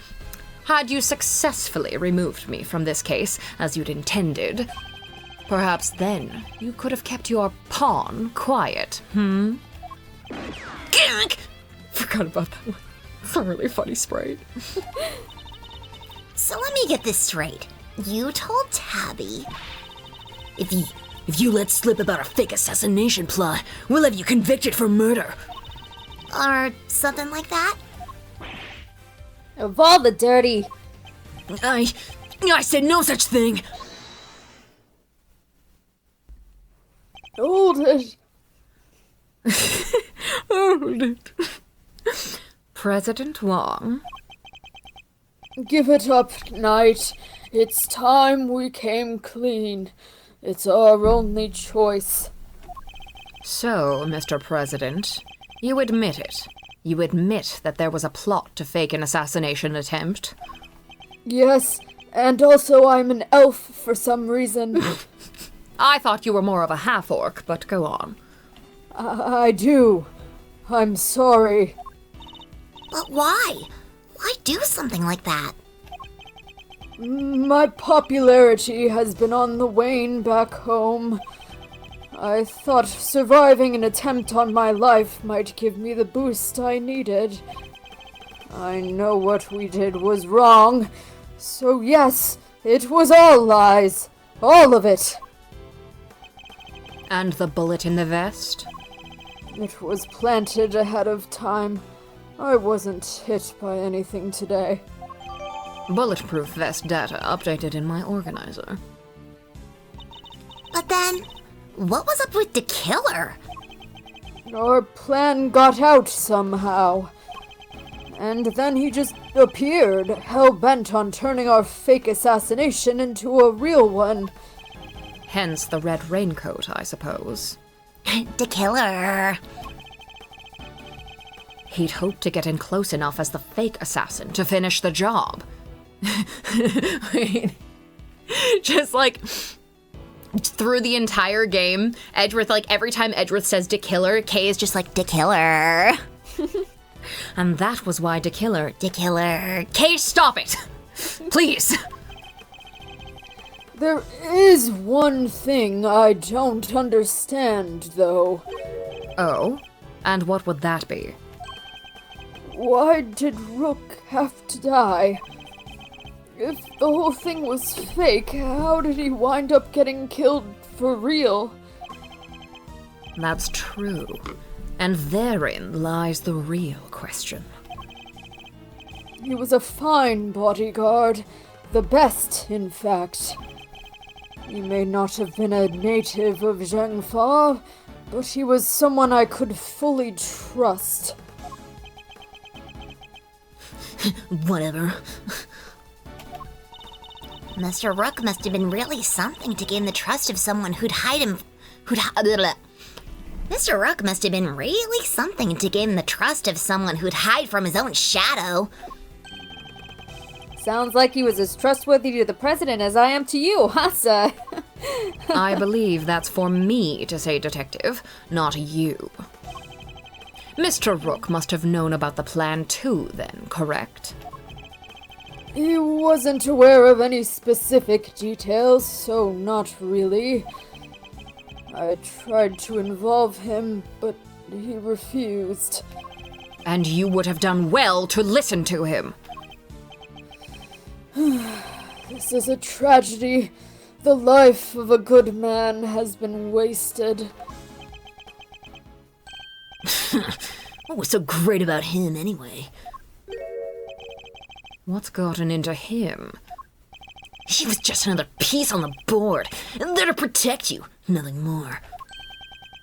Mr. Knight, how could you? Who was it that actually went along with your plan, huh, Mr. President? Well, that pious coward backed down when you needed him to step up the most! I value your support too, of course, but Look, I'm your chief bodyguard now. That's all that matters.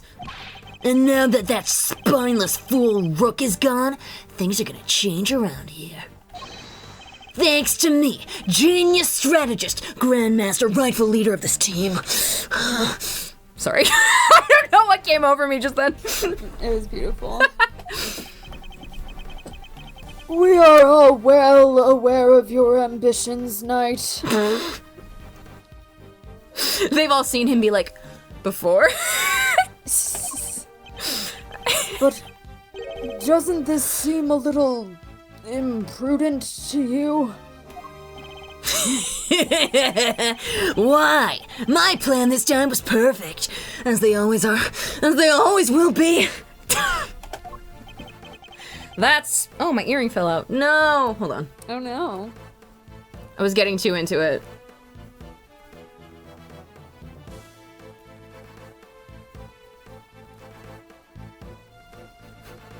Don't ew! I'm just getting in character! That's quite a statement.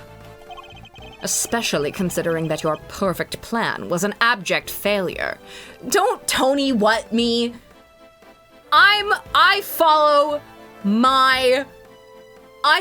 the instincts of the actor. I'm not me when I'm there. I'm not me when I'm in that. When I'm in that, I'm Knightley or I'm Edgeworth or I'm Kay or whatever. Okay. That was Knightley speaking to me and through me. All right. Yeah, no thanks to you and that buffoon Rook. And how exactly was it Mr. Rook's fault?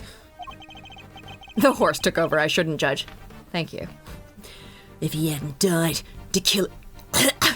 Fuck! The killer would never have come after me, To kill her.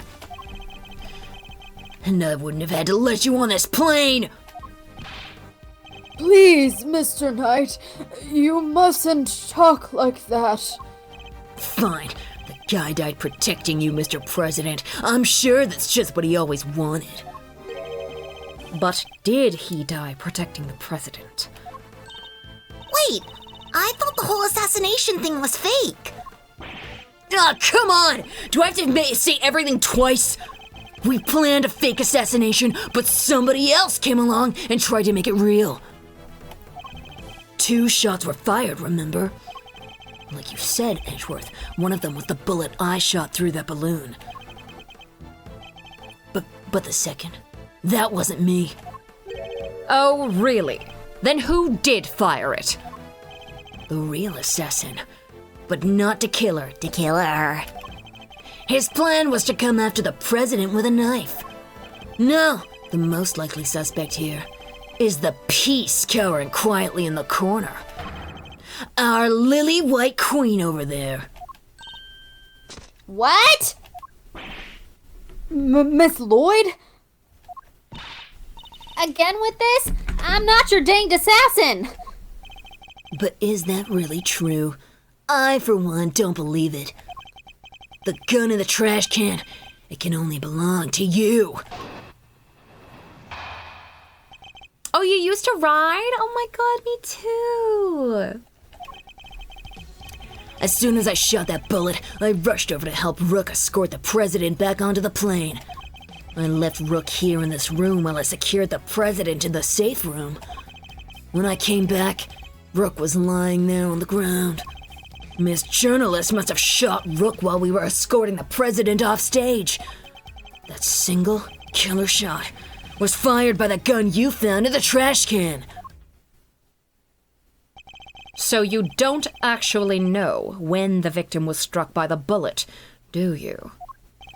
The knight doesn't protect the Rook, Edgeworth. He protects the king. You wanna translate? She's like elbowing and she's like, You wanna translate? You speak nerd, right? he means that his only concern was protecting the president. Lose the king and you lose the game. Isn't that the first rule of chess?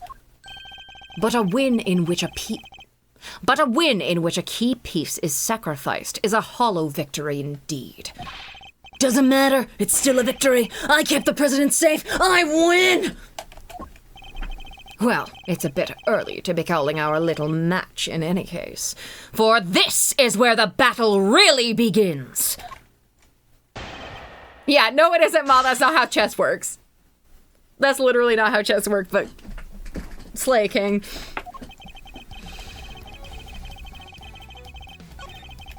I left Rook in this room. I secured the president in the safe room. When I came back out, Rook was lying there on the ground. Miss Journalist must have shot Rook while we were... But where'd the bullet go then? So Mr. Knight's suggesting that he first fired one shot, and then Miss Lloyd fired one more. Yeah, basically implying that Tabby also had a gun on her. Beats me where she could have got one from, but hey. His entire testimony is pure conjecture. He can't prove any of it. You're right. Let's hit him with some cold, hard, undeniable evidence.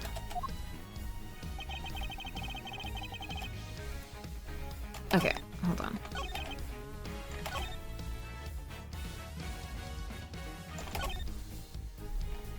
on. I feel like...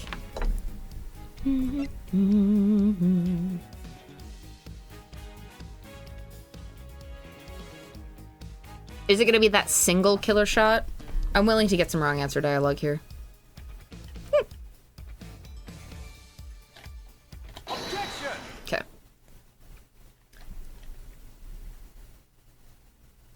So you contend that it was you who shot the balloon, and Miss Lloyd who shot Miss Rook? Are you sure? Mr. Rook, sorry. Are you sure about that? Sure, I'm sure. While what you've proposed would indeed match up with the total number of shots heard. The gun from the trash can itself has also been fired twice. Transrook, okay. Slay. Now, why would the supposed number of shots heard from this gun differ from the number of spent rounds? She transitioned moments before death. That's so sad. It's simple. Because it was planted. Planted by the real perpetrator of the crime.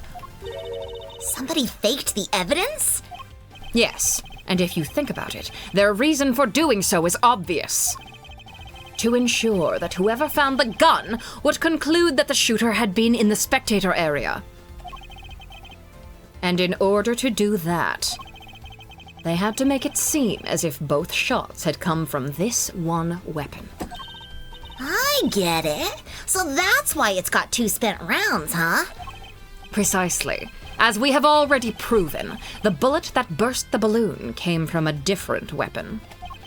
Which makes it entirely possible that the bullet which killed Ms. Rook, didn't come from this gun either. Nice work, Edgeworth. That's some high-grade sleuthing. But why don't you get to the point? You've come this far, spit it out! Oh, I intend to. Don't worry. The person who really shot Mr. Rook was... Take that! You, Mr. Knight! You're the one who murdered Mr. Rook! Oh, finally got up the courage to say it, huh? Surely not. Surely you wouldn't have. It wasn't only the killer The killer. who tried to take advantage of this fake murder plot. You killed Mr. Rook, hoping he would look like an accidental victim of the bungled assassination. With the president locked away in the safe room and the door of the airplane tightly closed, it was just you and Mr. Rook alone together.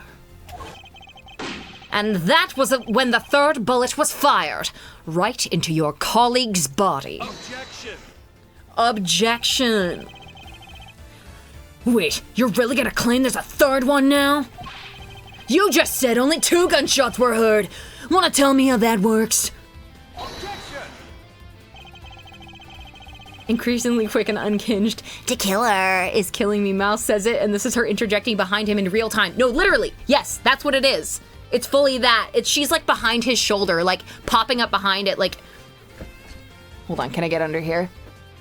He's like, da da da, the killer. The killer. Airplane cabins are practically soundproof, Mr. Knight. If you close the door, nothing can be heard from the outside. Not even gunfire. Yeah, she does the 3 mouth, like. The killer. Stupid. Stupid! Guys, I love that you let me just be fucking stupid. It's not stupid, it's strong and true. Love you, Grace. Kikoya! Oh, hi! Been a while since I stopped by. Hope you're enjoying AAI2. I'm so happy. I'm so happy to be playing this game again, but as a new experience. It's so lovely. With fully orchestrated backing tracks and OST. Yeah, oh, Kay is gonna do the winner. Wasn't the president right next door? Very true. Which means he may have heard the shot himself. Oh, you just got to Case 4, such a good remaster. Yes, I'm so excited for Case 4! Ah! Well, Mr. President. I didn't hear anything. But you can observe this room through your security feed, can you not? The camera in this room isn't normally on. I have to manually switch it on when I enter the safe room. And that's what you did this time too, right? Well, that is... What's gotten into him? Mr. President, this is vitally important.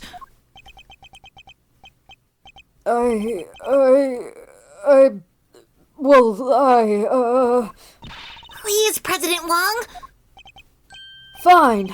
I was busy hiding under the bed, covering my ears. What? Even though you knew the whole thing wasn't real? Oh, good night. Good night, Jesse. Yes, because I hate the sound of guns. Just the slightest hint of that awful noise, and no, it's just too much. Oh my god. I love when she does like the ... with the open mouth. She's like...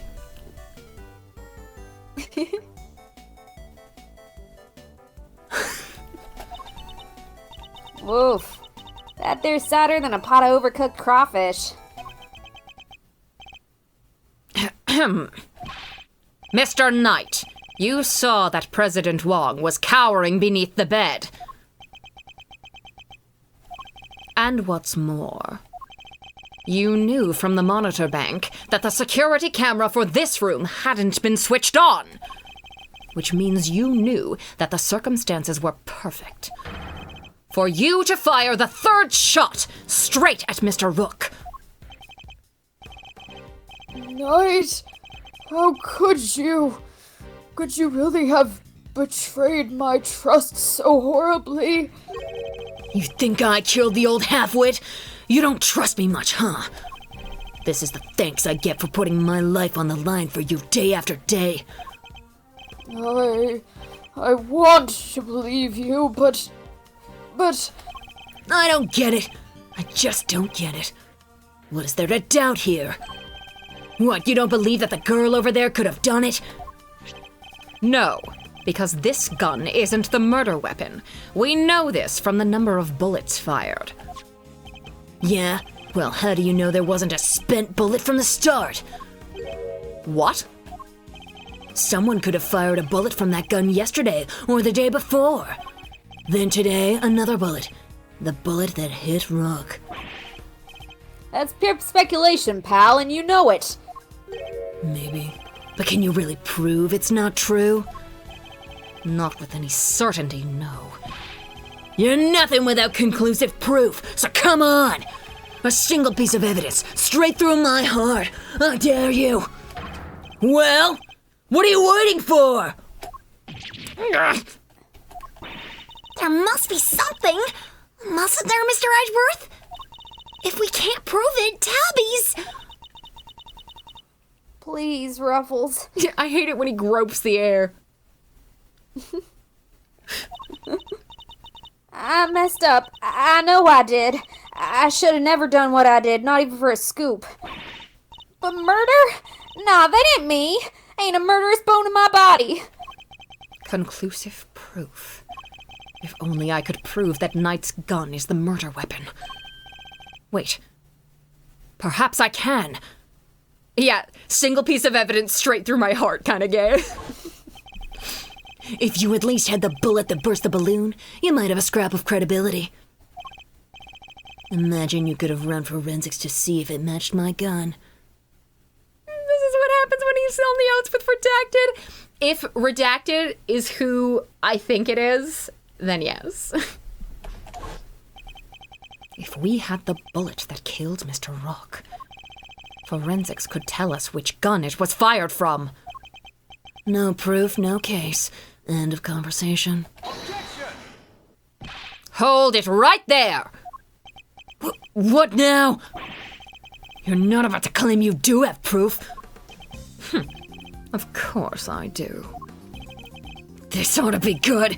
Alright, bring it on. Show me this proof of yours. The bullet that killed Mr. Rook is the key to ending our little game. Very well, my conclusive evidence is not in my possession. It's not quite my possession yet. Not currently in my possession. Alright then, thanks for playing, folks, but that's game over. However, it is here in this room. What? As we know, the bullet that killed Mr. Rook passed through his body. But where did it end its journey? Perhaps we should cast our minds back to an earlier conversation. After passing through his body, the bullet that took Mr. Rook's life then found itself lodged in the vest. He's right. If the president hadn't been wearing that vest, things could have been a lot worse. But now, of course, we know that the so-called assassination attempt was a complete fabrication. The vest was prepared in advance, made to look as if it had been hit by a bullet. Which begs the question: where is the real bullet? Sorry, I'm feeling fucking spicy today. I've got like Takuma Wada in my head, like, He did that whole like turn around that one time, and I couldn't stop fucking thinking about it when he was like, Beautiful. I fucking have to watch all the stage plays again. I like it. A twist. This is good stuff, Edgeworth. Come on then, don't keep us in suspense. Does any of the evidence point to where the bullet that killed Mr. Rook might have ended up? I think yes. Take that! There's something very clearly missing from this room. Yes, a prosecutor with some common sense. Take a look at the bank of security monitors. Oh! I see you've caught on, Mr. President. Splendid. There are screens here showing views from all around the airplane, inside and out. The only external angle not covered is the right-hand side of the aircraft. And that's because one of the monitors is missing.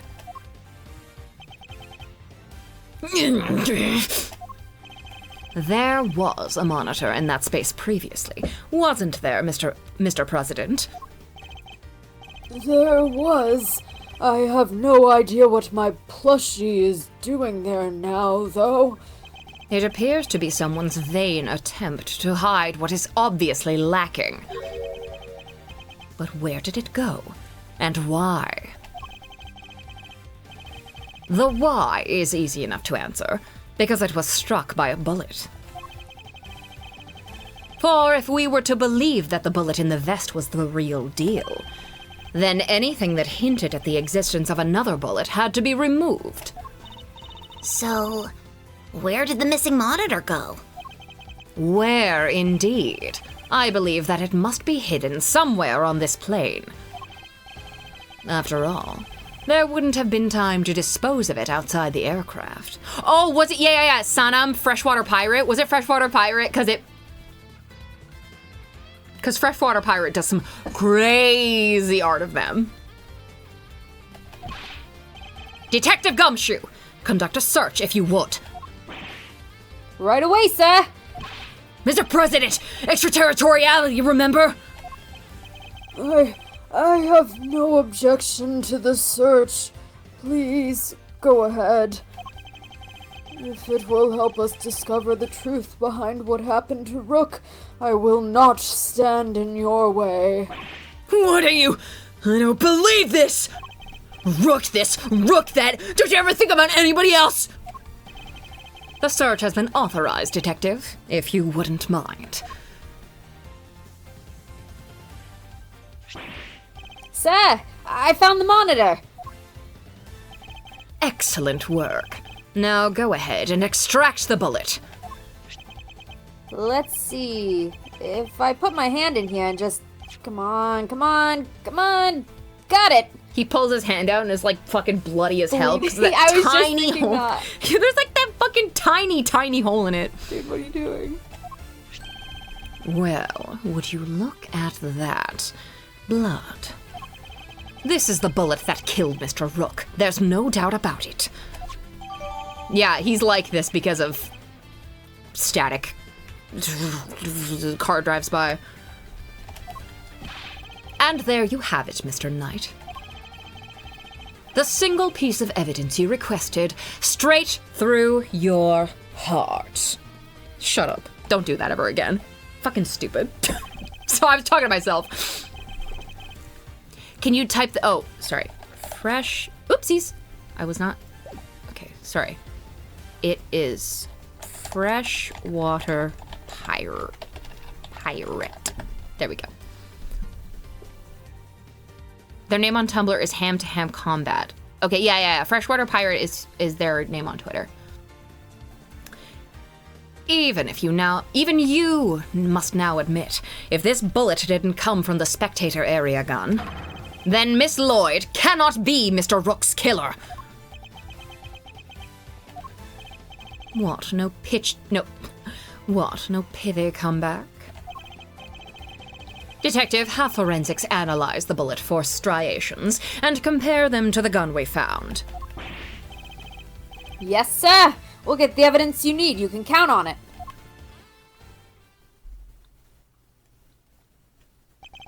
All right, let's hear what forensics has to say. Our findings are as follows, sir. Firstly, the blood on the bullet is indeed that of the victim, Proving that it was the bullet that killed Mr. Rook. Secondly, we found Mr. Knight's fingerprints on the gun. Probably from when I handed all the evidence over to him. Now for the key part, the striations. If they're not a match, then Miss Lloyd is... If they're not a match, then Miss Lloyd is in the clear. Lastly, the striations on the bullet are a match with the weapon. What?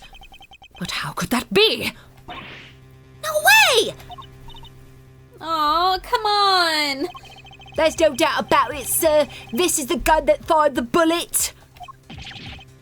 How? Well, isn't that something?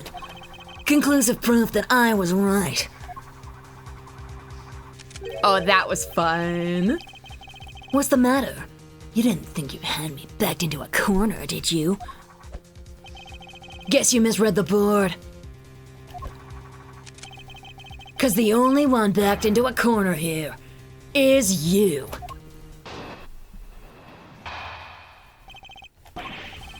There's no denying it. Forensics proved that gun and the bullet are a match. The bullet that killed Rook was fired from the gun you found in the spectator area. So who pulled the trigger? It can't have been me. I was up on stage, which leaves your little friend. The hack killed Rook. She's the murderer, and you just proved it. Your move, Edgeworth. But just remember two things. One, where you found that gun. And two, which gun the fatal bullet came from. Whichever way you look at it, I can't have been the shooter. How did it come to this? Me and the president, we admitted to faking the assassination attempt. Now it's your turn to admit something. Who the killer really is. There's no way Tabby did it. Is there? Don't let him get to you, Kay. We just need to go over his statements again. There must be something further we can deduce from them. Okay, let's do this, Mr. Edgeworth. Yeah, aren't they great? Aren't they fucking great? I love Sanam. I love Freshwater Pirate. Okay, there's no denying for it.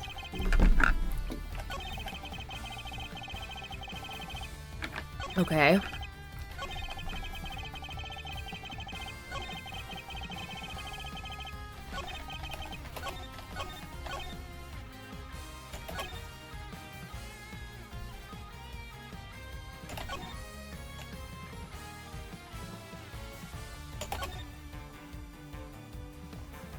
Yeah, it is jamming time.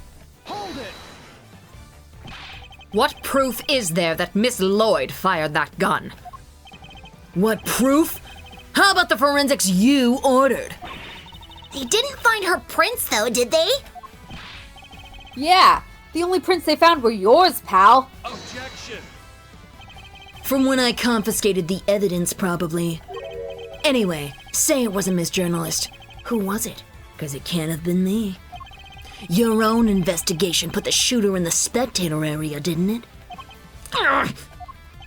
Are you ready to admit it yet? All the evidence points in one direction.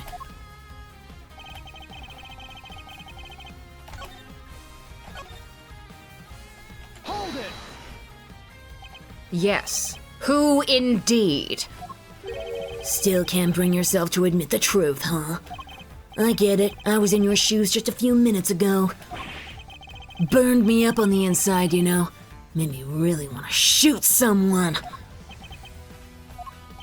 Sorry, it's no laughing matter, I know. But we both know who really did shoot someone, don't we?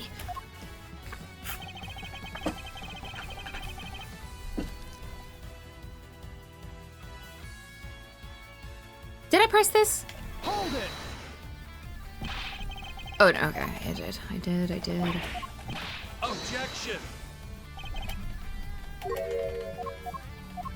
Objection. Objection.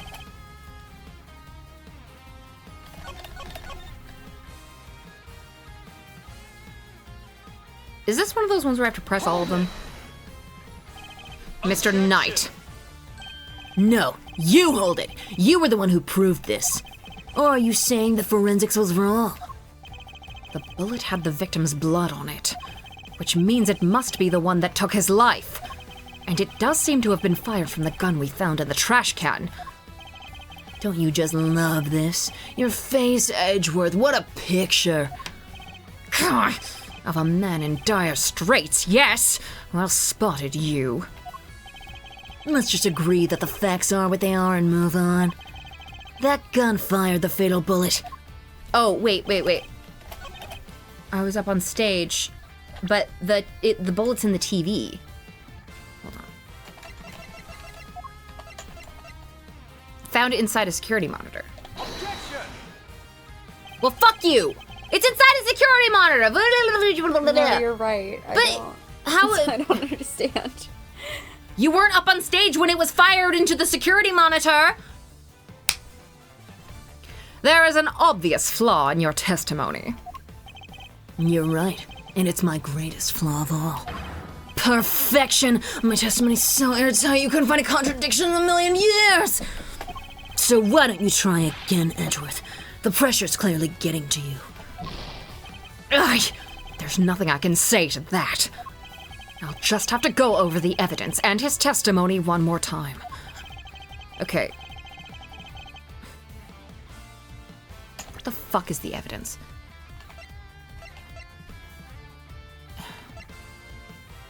This guy's a lot, I know. 2 gunshots can clearly be heard.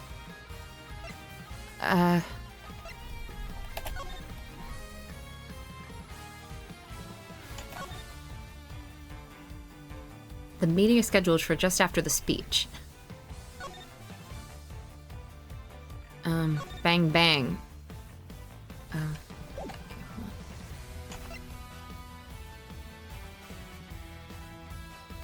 Oh, I don't remember.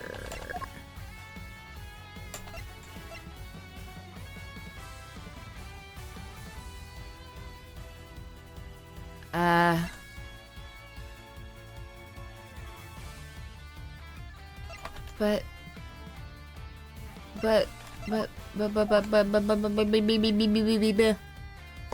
okay, I have to look it up. Just on the off chance, because I remember the turn over the paper moment so clearly. Oh. Is there anything written on the business card? Oh, true. Probably not, but like... Please. Oh, fuck. Damn it. You're right. No! Hold on. Sorry, the reason I said you're right was because I also wanted to see if there was something else with this. Okay, we did that, we did that. This part is called the grip. I've held a few guns in my time, though they've never felt quite right in my hand. This one is no exception. Oh, okay. Slay, Edgeworth.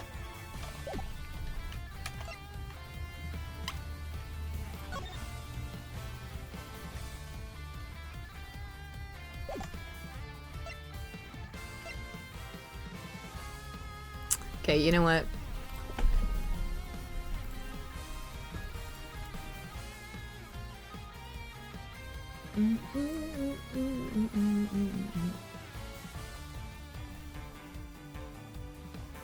What is this? Knight's counter? Most likely. Call the gun in... Forensics proved that the gun and the bullet are a match.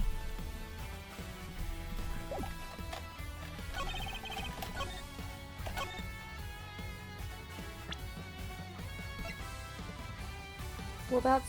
How are you supposed to guess that? I know, right? I guess same... Oh, okay. Slay. Your testimony doesn't hold water, I'm afraid. Holds a lot more water than your pathetic rebuttals, Edgeworth. How long are you gonna keep picking away, hoping for a break? Face it, you're outmatched. Maybe it's your head that's holding... Maybe it's your head that's holding water. Can't be much else in there. So there was no contradiction after all. I need to stay calm and think everything over again. Okay. Sorry. Call the... Oh, hold on.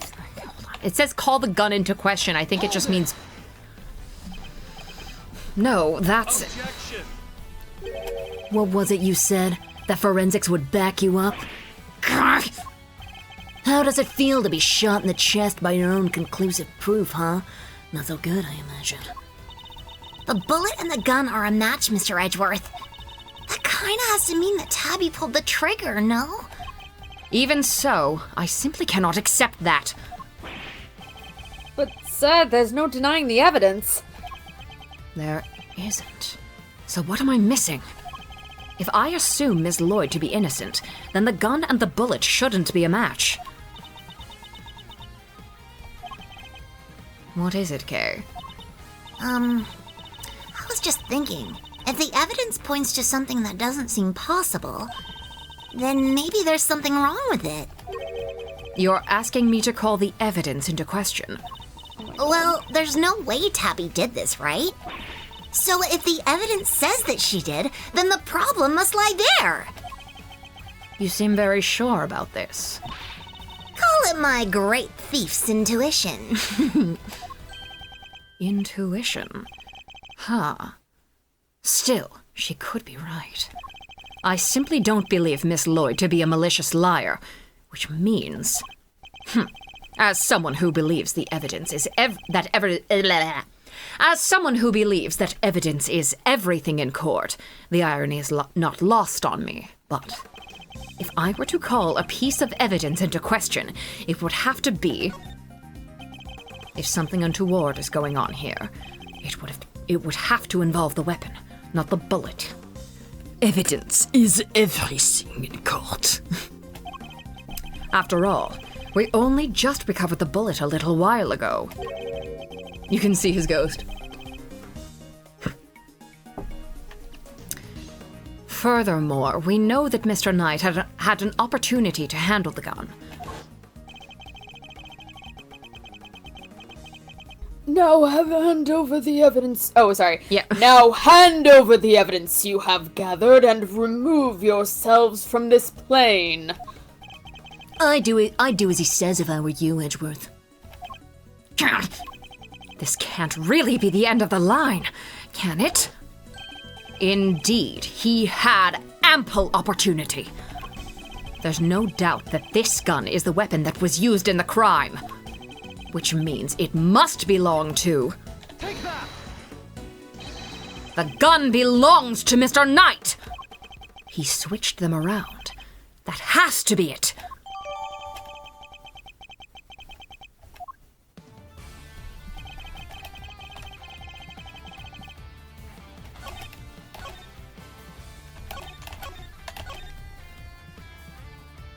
Now, which one to present it on is the question.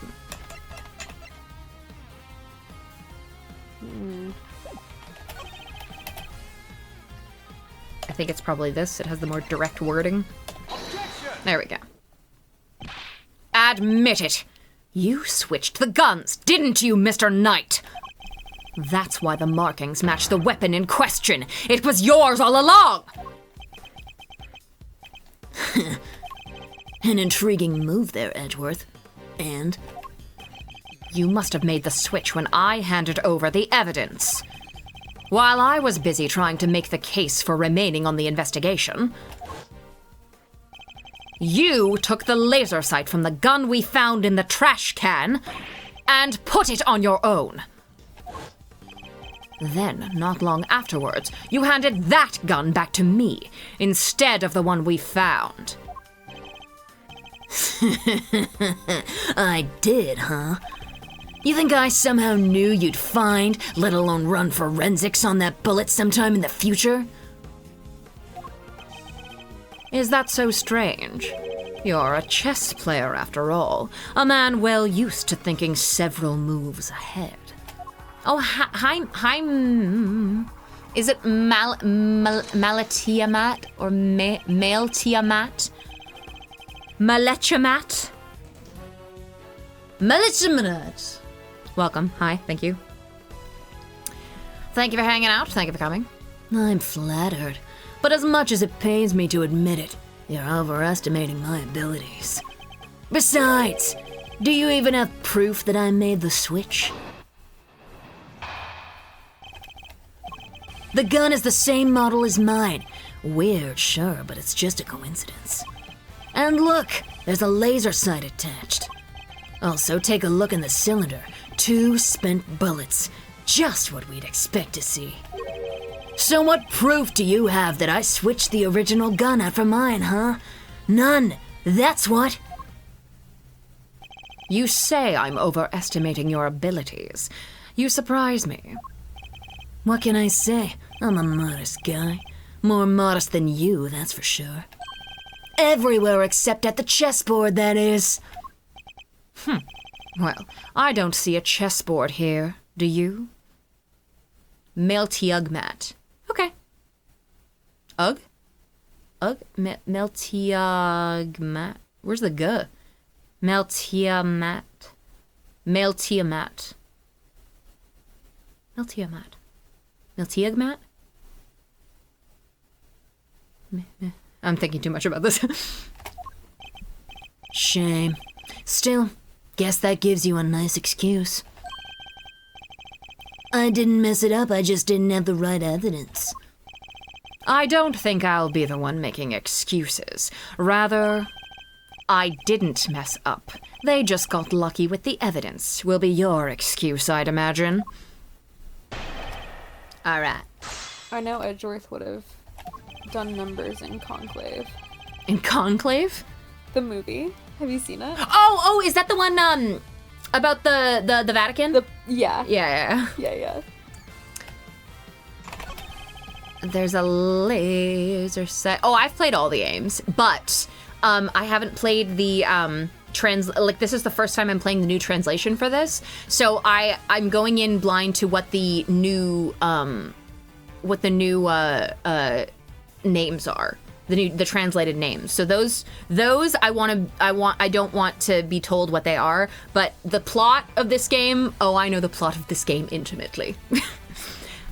Pressing the second brings up Edgeworth's daddy issues. Okay. Yay! Hold it! Because you swapped it on there. Put up or shut up, Edgeworth. Where's your evidence? Well, that is. Don't go making accusations you can't back up. Or did your daddy never teach you that? As it stands, the facts are in my favor here.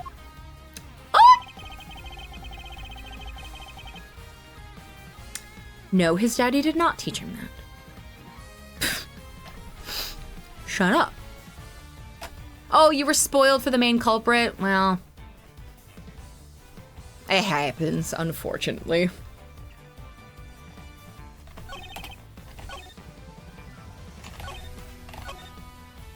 2 spent bullets. The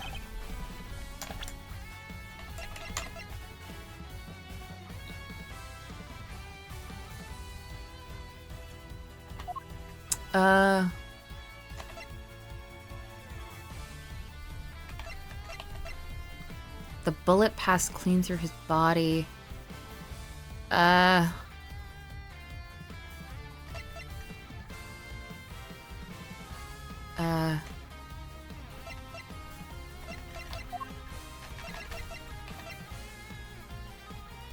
Okay, hold on. Oh, thank you. Thank you.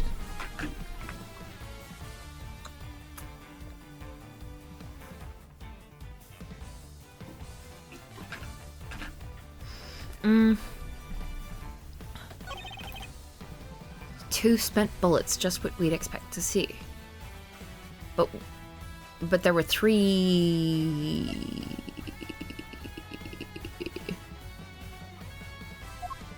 There were 3 shots fired. RDJ, there were 3 shots. There were 3 shots.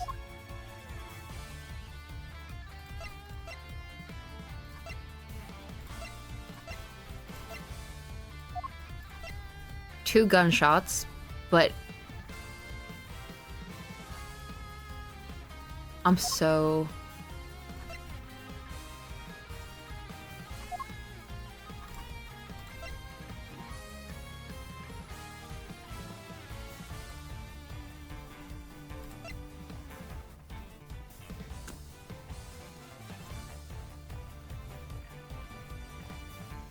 Is it this? 'Cause it's the shots that pop the balloon? Objection! No. There is an obvious flaw in your testimony. You're right. And it's my greatest... Okay, what a perfection. My testimony is so airtight, you couldn't mind a contradiction. I have to try, da. Okay, whatever.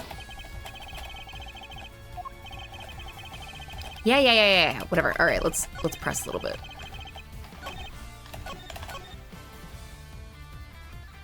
Hold it! A coincidence, you say?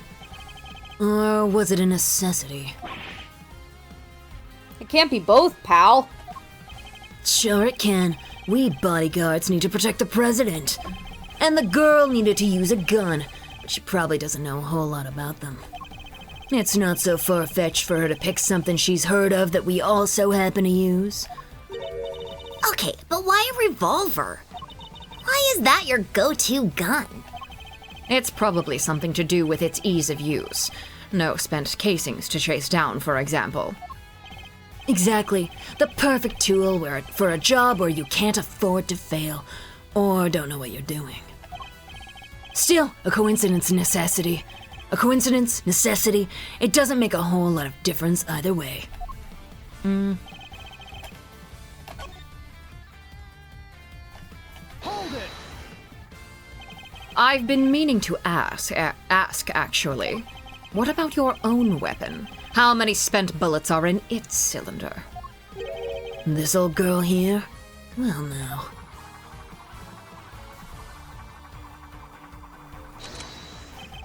I let loose a few rounds earlier, as you saw.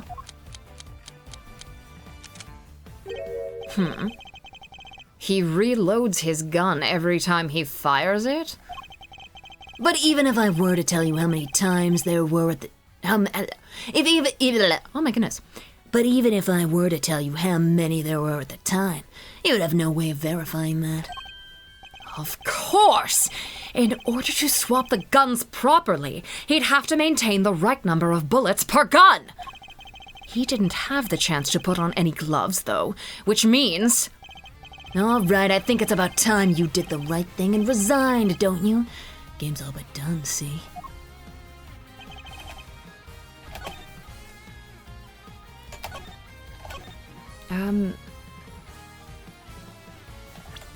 He...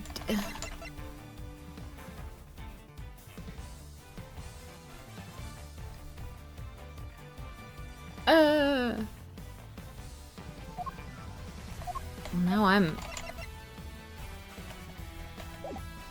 Okay, hold on. What the fuck did he say? Hold it! Sometimes I voice act and I don't... What about your own weapon? It doesn't absorb. I totally get it. Okay, yes, I understand. I let loose a few rounds earlier. He reloads his gun every time he fires it. Okay. In order to swap the guns properly, he'd have to maintain the right number of bullets per gun. Okay. He didn't have the chance to put on any gloves, though, which means that the fingerprints... Okay, so I guess the bullet itself... Okay, I'm gonna see if presenting this... Because this bullet, he'd have to... Objection! Fuck! And what do you have to say about this, hmm? Come on, you're a chess guy. You know the rules as well as I do. Of course I do. This evidence, it... Ha! Gotcha! Once you touch a piece, you gotta move it. And you just made the wrong move. Own it, Edgeworth. God! How could I have... Okay, I'm gonna go crazy.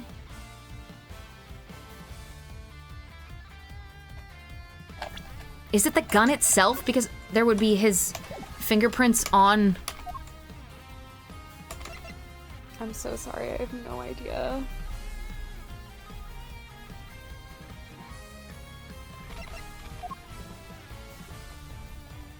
If I get this wrong, I'm looking it up. Objection! Okay, fuck.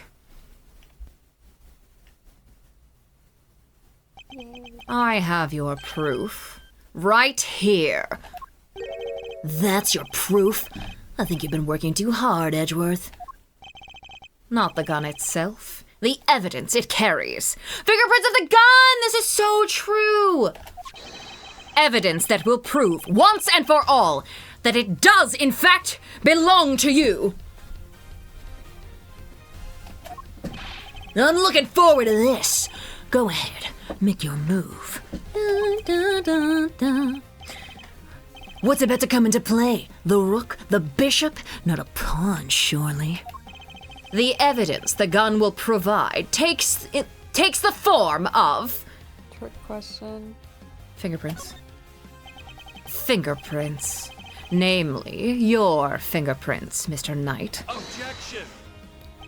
My prints? Pah! Of course my prints are on the gun. You handed it right to me when you gave up the evidence. How could they not be on there? Objection! What if I told you there are prints on a part of the gun that you shouldn't have touched at any point? What? Where? You can't prove that. Oh, but I can. There is a place where your fingerprints could never have been left if things happened as you say. Allow me to present the final piece of evidence that will bring our game to its rightful conclusion.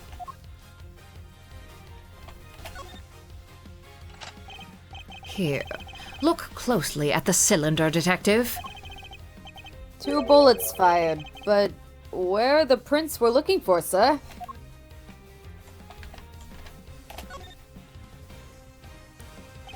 You did indeed switch the guns when I handed you the evidence. But if that were all you had done, your deception would have been easily detected. Because the number of bullets fired by each gun was different. There were 2 spent bullets in the gun we found. Yeah, but what about Mr. Knight's gun? We know that he fired 2 bullets from the stage into the balloon. And he fired another bullet into Mr. Rook, ending his life.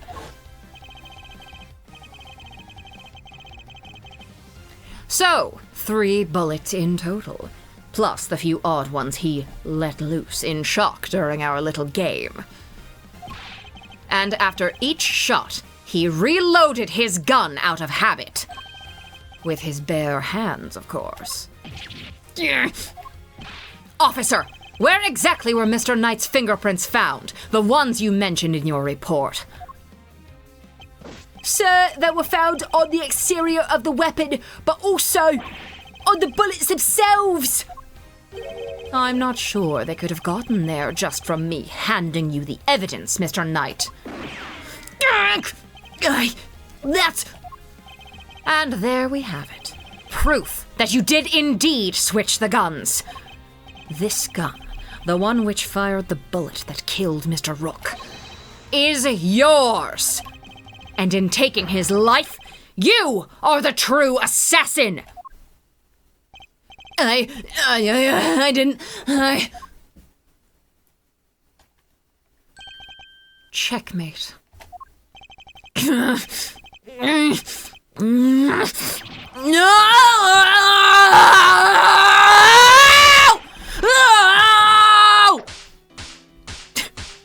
Amazing. Thank you.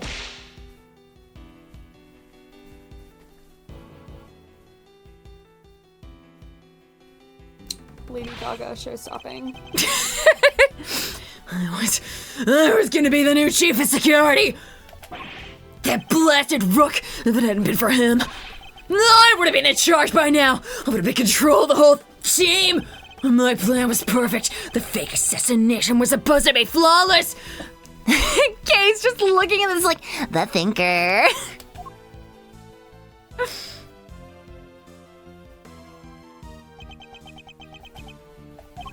Detective Gumshoe. Right away, sir. Curse you, Edgeworth! Our game isn't over yet!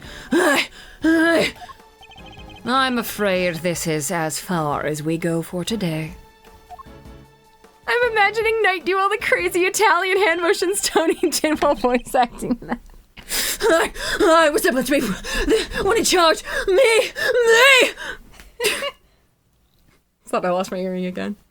The next moves we play will be in the courtroom. But it's not fair! It's not fair!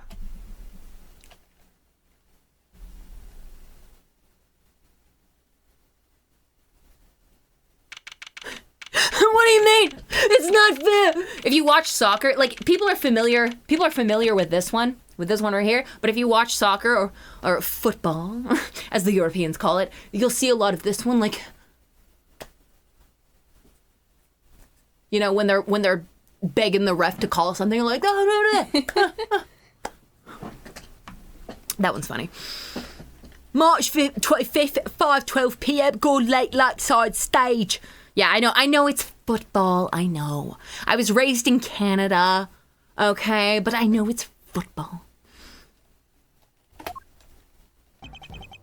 Mr. Edgeworth, I owe you a debt of gratitude.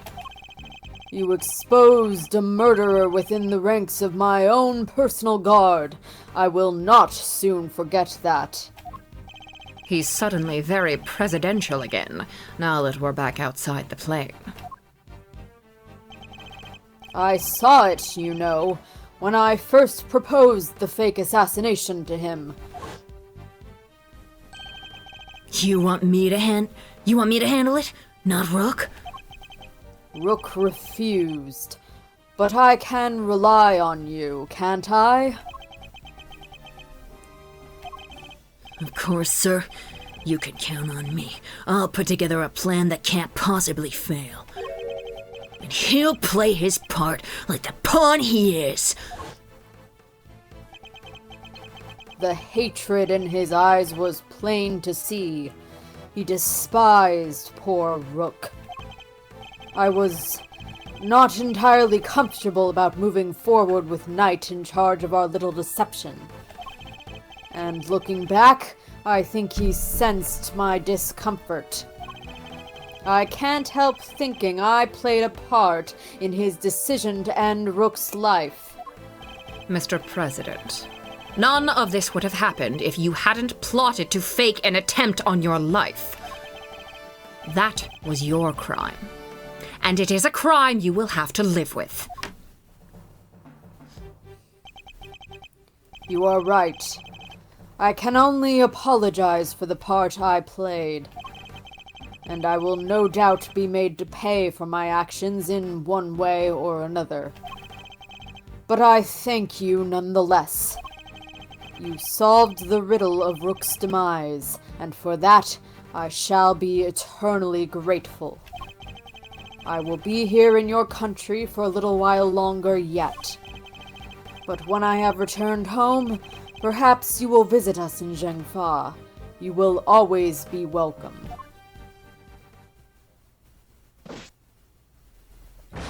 Not even giving him some fucking coupons? No, seriously. Oh, thank you, thank you, thank you, thank you, thank you! Y'all don't know how grateful I am! All's well that ends well. Ms. Lloyd, the accusation of murder made against you was, of course, entirely groundless. Helena would have given us coupons. But the fact remains that you were a willing participation. But the fact remains that you were a willing participant in the staged assassin. Fuck me! Mr. Edgeworth?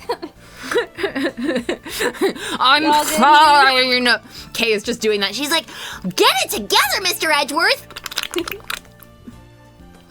But the fact remains that you were a willing participant in the staged assassination attempt. The police will no doubt wish to speak to you about the matter. You should be aware that you may well be punished for your actions. I know. And I'm awful sorry about everything. Truly I am. I understand your desire for a scoop, but there are limits. There sure are. I got me some serious thinking to do. Oh yeah, Kay absolutely has face poke rights. I mean, like, he would never admit that. He'd be like, no one has the right to poke my face. Thank you very much. But every time she does it, she's like, uh-oh, grumpy. And he's like... You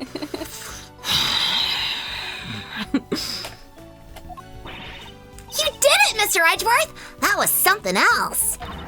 Local prosecutor solves assassination conundrum, earns eternal gratitude of president. How's that for a headline? Hey, that there's my department.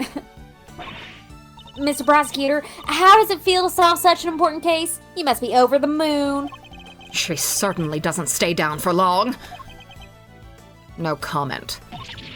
Dang, you're one tight-lipped son of a gun. As well I should be. This case is not over yet. It isn't?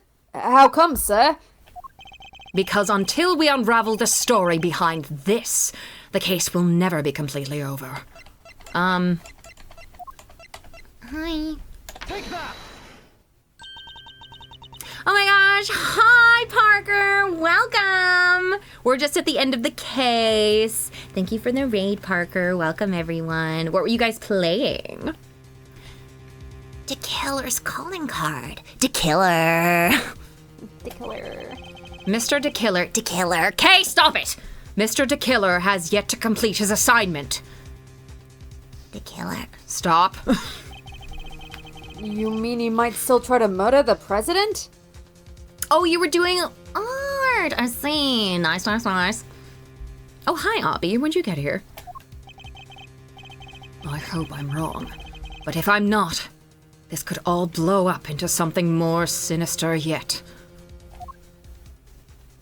Oh, just now. Well, welcome.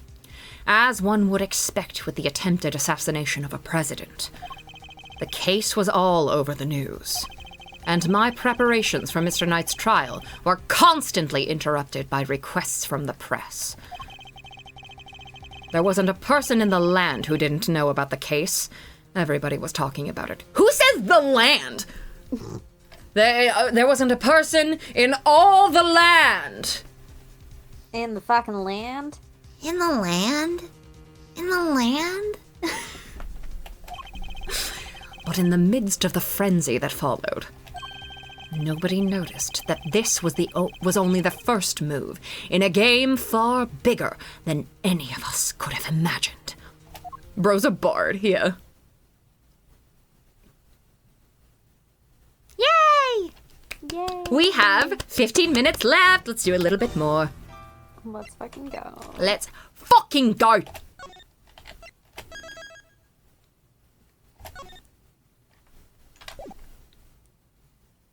Every Tuesday, I log on and I say, God, he's so lame about Yeah. Edgeworth. Yeah, let's go, overwrite Alba. I say that, yeah. Every day I wake up and I look at Plushworth and I go, fucking God. So lame. I see a silhouette here. Hello? Women? Ah. Who's excited for the winner? The winner.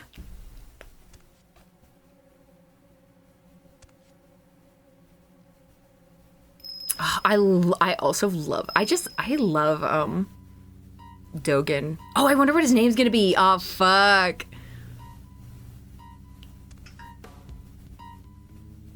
Dogen's like he's just so creepy. This case ends on my birthday. Oh.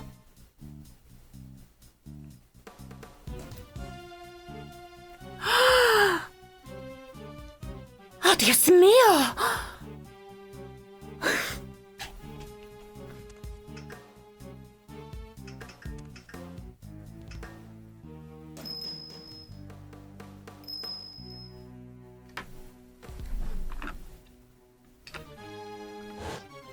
He ate an apple core whole. Yeah, you know what? Maybe I'll do it. No, yeah, no one spoil the new names. He sat on his nuts and died? God, spoilers! March 27th, 10:16 a.m. detention center visitors room.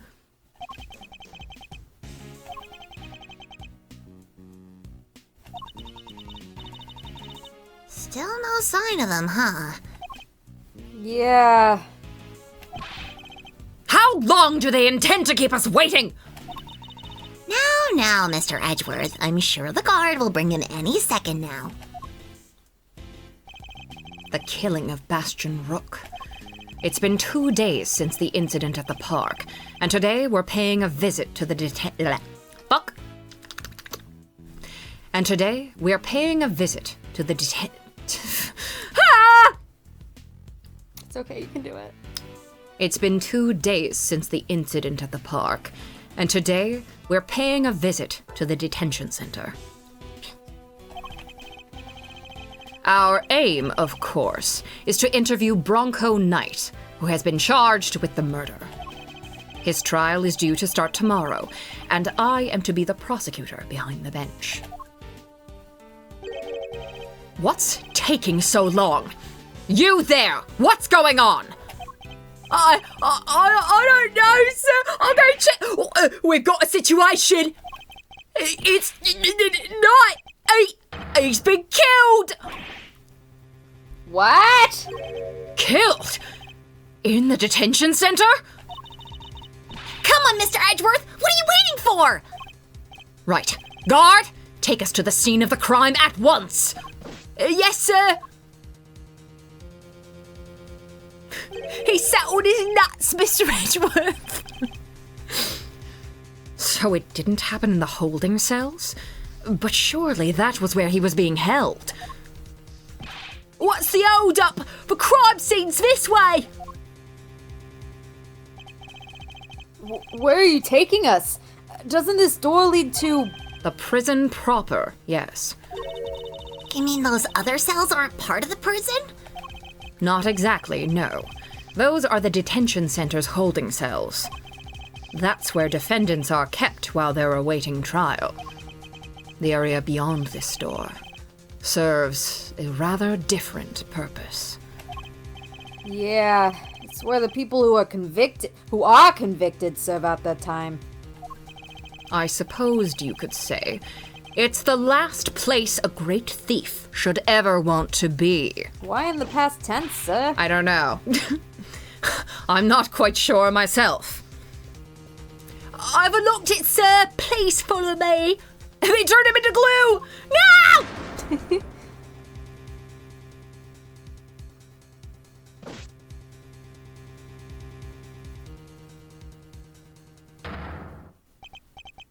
That's Knight, all right. But he's dead. How could this have happened? And how did he wind up inside the prison proper? And why does the prison look like a Star Trek set? Literally. March 27th, 10:32 a.m. prison workshop. was horrible! How did Mr. Knight get himself murdered? I can hardly believe it myself, but there can be no doubting the evidence of our own eyes. And what's he doing here? I thought he was being held in the detention center, no? He was. He must have been. His trial hasn't even begun yet. The law states that until convicted, suspects are to be kept in cells separate from the main prison. Only those who have been found guilty are sent to the prison proper. There's no way Knight should have been in. There's no way Knight should have been in here. Maybe wandered his way over? The detention center and the prison are separated not only by 2 heavy doors, but also a lengthy corridor. That would have been a long way to wander, especially for a detainee. I suppose we'd better take a closer look at Knight's body. We'll need to examine the scene of the crime carefully if we want to get to the bottom of this. Oh, we're officially where Tony's first VOD starts from. Happy 5 years of streaming? Yay. It's gonna be 5 probably this summer, which is crazy as fuck. That's crazy. Now, do we want to stop here so that we can kind of... I know it's a little early, but we could stop here to give us just a nice jumping off point next time. Is that good for everyone? Sure. I think that's pretty good. Yeah, let's do that. Sorry, the chat's a little bit behind, I think. This is so sad. Ace Attorney. Yeah. Ace Attorney Investigations 2. The second one. With twice the amount of puny worms. Yay. Speaking of VODs, are the DGS VODs lost media? No, they're not. I just am so fucking busy because we're in demo rail prep now. So they're not lost media. I have them. They're yes, they exist and they will be uploaded. I need to have like a little like party in the Discord or something where we all get in call and we all just like everyone just sits there and waits for me to upload it. And then, you know, and then I upload like 7 of them in like 5 hours. Force Tony to upload VOD party. Yeah. You know what? Right now, I'm gonna make an event in the server. And I'm going to create an event. And I'm going to voice channel. Weird Little Girl Consultation. The event is called...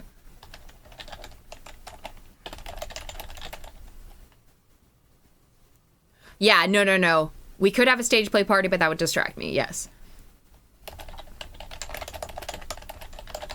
Actually, I can't... No. Hold on. I'm not going to make an event yet. Because I don't know when everyone's availability is. Let me put it into group plans.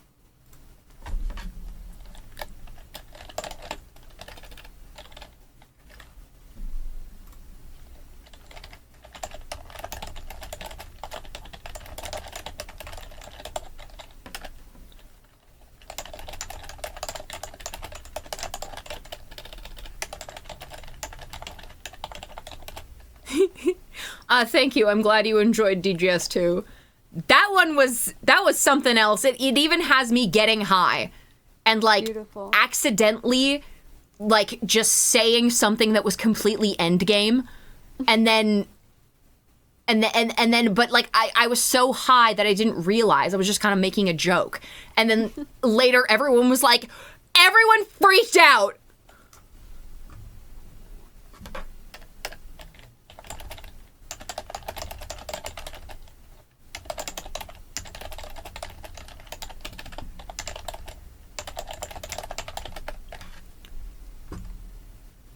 Oh, what's this one again?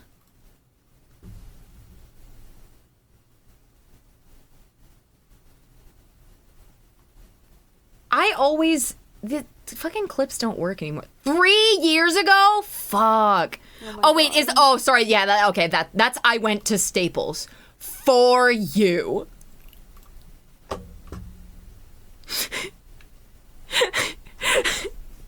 And made a board for you.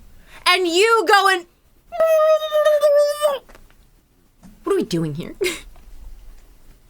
Okay, let me fucking save this video game.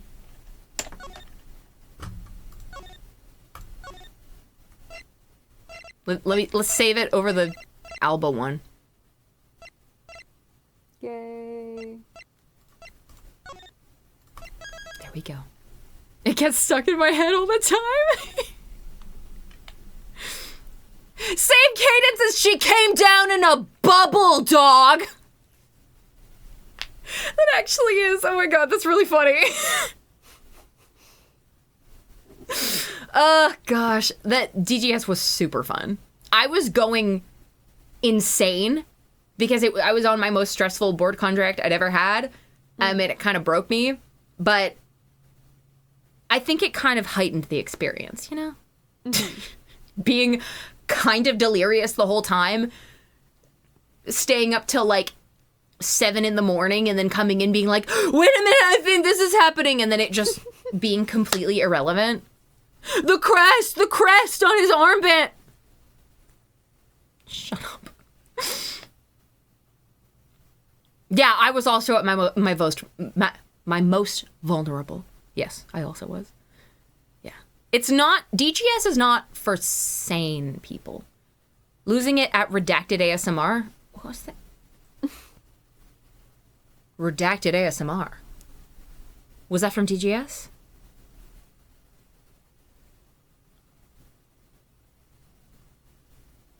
When did I do ASMR?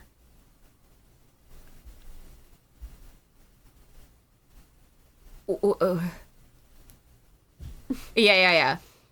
It was literally 300 theorizing messages. Yeah, it was, I would sit there and talk to myself about, like, observations from, like, I would rewatch my own VODs to look at dialogue that I might have not analyzed properly. It was, yeah, I know, I'm always doing ASMR. I know.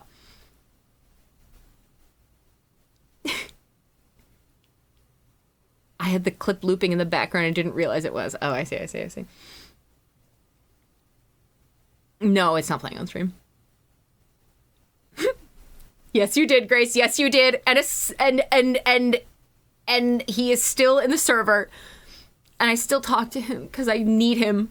Like, he's like a real person to me.